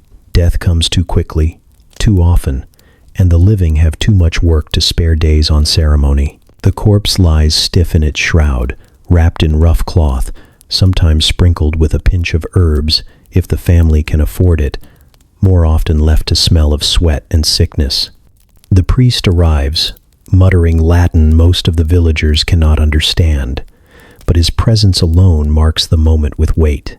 He swings his censer, the smoke of incense curling upward, as if it could disguise the stench already leaking from the dead. But incense cannot hide rot, and everyone knows it. The procession is short, from cottage to churchyard, neighbors trailing in silence. There are no grand carriages, no marble monuments, no gilded coffins. The body is carried on a rough plank or rolled in a cart used for firewood, sometimes the same cart that hauled manure yesterday. Children watch from doorways, their eyes wide, not with shock, but with recognition. They have seen this before and will see it again, perhaps for a sibling, perhaps for a parent, perhaps for themselves before they are old enough to remember. Death is not spectacle, it is routine. The Reaper walks in step with the mourners, smiling at how practiced their feet have become at this slow shuffle toward the grave. The graves themselves are shallow. Digging deep into cold or stony earth takes time and strength, both of which are scarce. Often the hole is barely wide enough, barely covered once the body is lowered in. When plague sweeps through, when famine cuts swaths across the village, bodies are buried 3 or 4 to a pit, layered with dirt that slips away at the first rain. Dogs and wolves dig at the edges, pulling limbs back into the daylight, gnawing bones as the living avert their eyes. In some places, bodies are left in ditches or burned in hurried pyres because there is simply no more room. The churchyard swells, crosses leaning, earth rising with the press of so many beneath. The reaper doesn't mind the crowding. He loves it.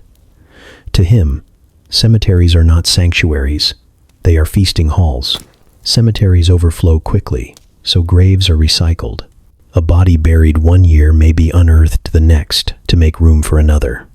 Skulls are stacked in ossuaries, femurs piled in corners like kindling, jawbones grinning eternally in neat rows along crypt walls.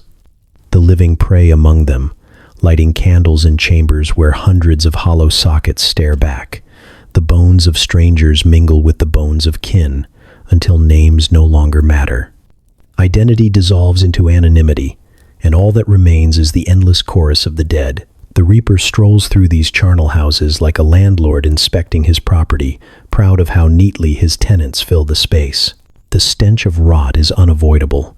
Shallow graves leak their odor into the air, seeping through the soil until the whole village breathes it. It clings to clothes, hair, food, even faith. No matter how much incense burns, how many prayers are whispered, the smell is a constant reminder that bodies do not vanish when souls depart. They swell, split, and seep, feeding insects, feeding animals, feeding the very earth that will sprout food for the living. The cycle is grotesque but unbreakable. Death nourishes life, but only in ways that make survival feel like theft. Every loaf of bread pulled from the field, every turnip dug from the ground, every sip of water drawn from the well tastes faintly of the graves that line the churchyard.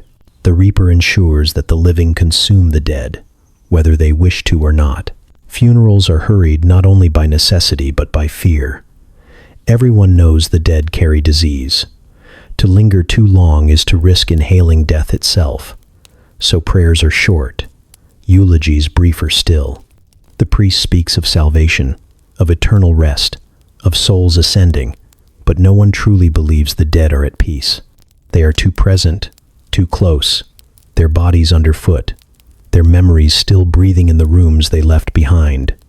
Families leave offerings, a candle, a scrap of cloth, a carved charm. But they do not stay long. They scatter dirt on the body, whisper one last prayer, and retreat, relieved to put distance between themselves and the grave. The reaper lingers, of course. He always does. Children grow up with games played among the headstones, chasing one another through rows of crosses, daring each other to touch the older bones pulled from the earth. They laugh in the face of what terrifies their parents, but the lesson seeps in all the same. Death is not hidden. It is the playground. The reaper watches them too, knowing their laughter will one day turn into the same silent shuffle that accompanies every procession.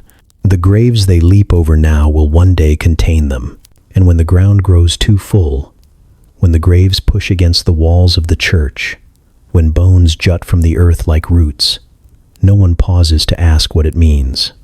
They simply move the markers, stack the skulls, and keep digging. Life demands space, but death takes more, and the living always lose ground. The reaper reuses his real estate endlessly, never worrying about tenants overstaying their welcome. Everyone pays rent eventually, and the price is always the same. In the end, funerals are not about comfort or closure.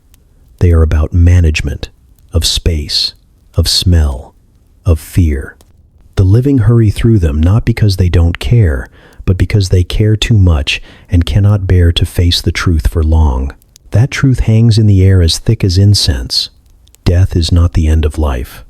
It is the center of it, the soil everything else grows from, the constant presence shaping every choice. The graves overflow, the bones pile high, and still the reaper smiles, because he knows the cycle never breaks. The church bells toll again. Another shallow pit, another hurried prayer, another body lowered into the same crowded ground. And above it all, the reaper stands, scythe resting in his hands, watching patiently as the living bury their dead in earth that can no longer hold them. There will always be more. There is always room for one more. The Grim Reaper always wins because in the Middle Ages he was not a visitor, not a stalker lurking at the edges, but a roommate lodged in the very center of your existence. You could not chase him out, could not slam the door, could not lock him away. He ate with you, slept beside you, walked to the fields with you, followed you into church, sat by your hearth, and curled into bed with you at night. His presence was not metaphorical. It was as solid as the bell that tolled for funerals, as heavy as the dirt that fell on coffins, as pungent as the rot that seeped from shallow graves. He was the most dependable neighbor you would ever have, and unlike the saints, the lords, or the kings, he never broke a promise. He promised to come, and he always did. We imagine ourselves hardened, survivors who could manage in any time or place if only dropped there with our grit and ingenuity. But the medieval world does not bend to grit. It bends only to death. Think of your morning now. Running water gushing clear, soap foaming in your hands, food pulled from refrigerators, medicine waiting in bottles, light at the flick of a switch. These small luxuries are your armor, invisible until they're stripped away. Take them from you, and suddenly you're coughing up blood with no antibiotics, freezing in a cottage with no insulation, chewing bread that may carry poison, watching children waste to nothing because there is no milk. In that world, you wouldn't last a week. In truth, you wouldn't last a day. The medieval villagers didn't live with death in the way we mean it. They were saturated by it, soaked in it, pressed against it, like damp straw clinging to skin. The air itself seemed to hum with mortality, buzzing with flies, wheezing with coughs, rustling with rats that carried fleas in their fur. From the first cry in the cradle to the last rattle of breath in the sickbed, existence was measured not by years, but by how many seasons you could steal before famine, plague, war, or childbirth dragged you into the earth. They endured because they had no choice, because there was no alternative but to keep walking, keep working, keep praying, even as they knew the outcome was already set. Plague tore through like wildfire, making the reaper visible in every swollen bubo, every fevered moan, every cart groaning under heaps of corpses. Famine hollowed bellies, forcing families to gnaw bark and leather, or worse, while the reaper stood by the pot, waiting to see who would starve first. Childbirth, that supposed miracle of life, played out under his supervision. Each scream another coin tossed in his lottery, each pool of blood another signature in his ledger. War, with its banners and trumpets, only masked his steady march. Soldiers might believe they fought for kings and honor, but they really fought for him. The reaper walked at the front of every column, and he always claimed more than victory ever did. And still, life staggered forward. People married, sang, danced, carved wood, stitched clothes, told stories by firelight. They laughed while sitting beside graves, feasted in the shadow of plague, whispered to saints, even as bones were stacked in charnel houses. Their resilience is not proof of triumph, but of desperation. They clung to the scraps of joy they could find, because joy was all the defiance they had. They mocked the reaper in songs and paintings, turned him into a skeleton clown cavorting with kings and peasants alike. But the laughter was nervous, the kind you release when the blade is already pressed against your throat. Modern comfort makes you forget him. You wash away dirt with hot water, flush waste down unseen pipes, swallow pills that make infections vanish in days, eat food that does not spoil overnight. You live in houses that do not reek of smoke and rot, drive roads free of wolves, carry charms in the form of vaccines rather than bits of bone. And so you imagine death as rare, shocking, out of place. But in the medieval world, shock would be the absence of death. Imagine a week without a funeral, a season without fever, a year without famine. That silence would terrify them, because it would feel unnatural. You cannot win against the reaper, because winning was never the point. He is not an enemy to be defeated, but the constant heartbeat of history, the certainty that equalizes kings and beggars alike. The medieval villagers knew this in their marrow. They saw it painted on church walls, written in sermons, carved into tombs, whispered in superstitions, howled in the cries of mothers burying infants. The reaper's scythe cut not just bodies but time itself, dividing lives into the before and the after, leaving behind nothing but bones and silence. He was the one truth you could not deny. Through plague, famine, childbirth, and war, through every superstition, every prayer, every desperate ritual clutched like a shield, the ending never changed. Death was the only certainty, the only contract that never broke, the only lord who never fell, the only neighbor who never left. The Grim Reaper did not simply haunt the Middle Ages, he owned them. And if you stood in that world for even a single day, he would not wait long to introduce himself.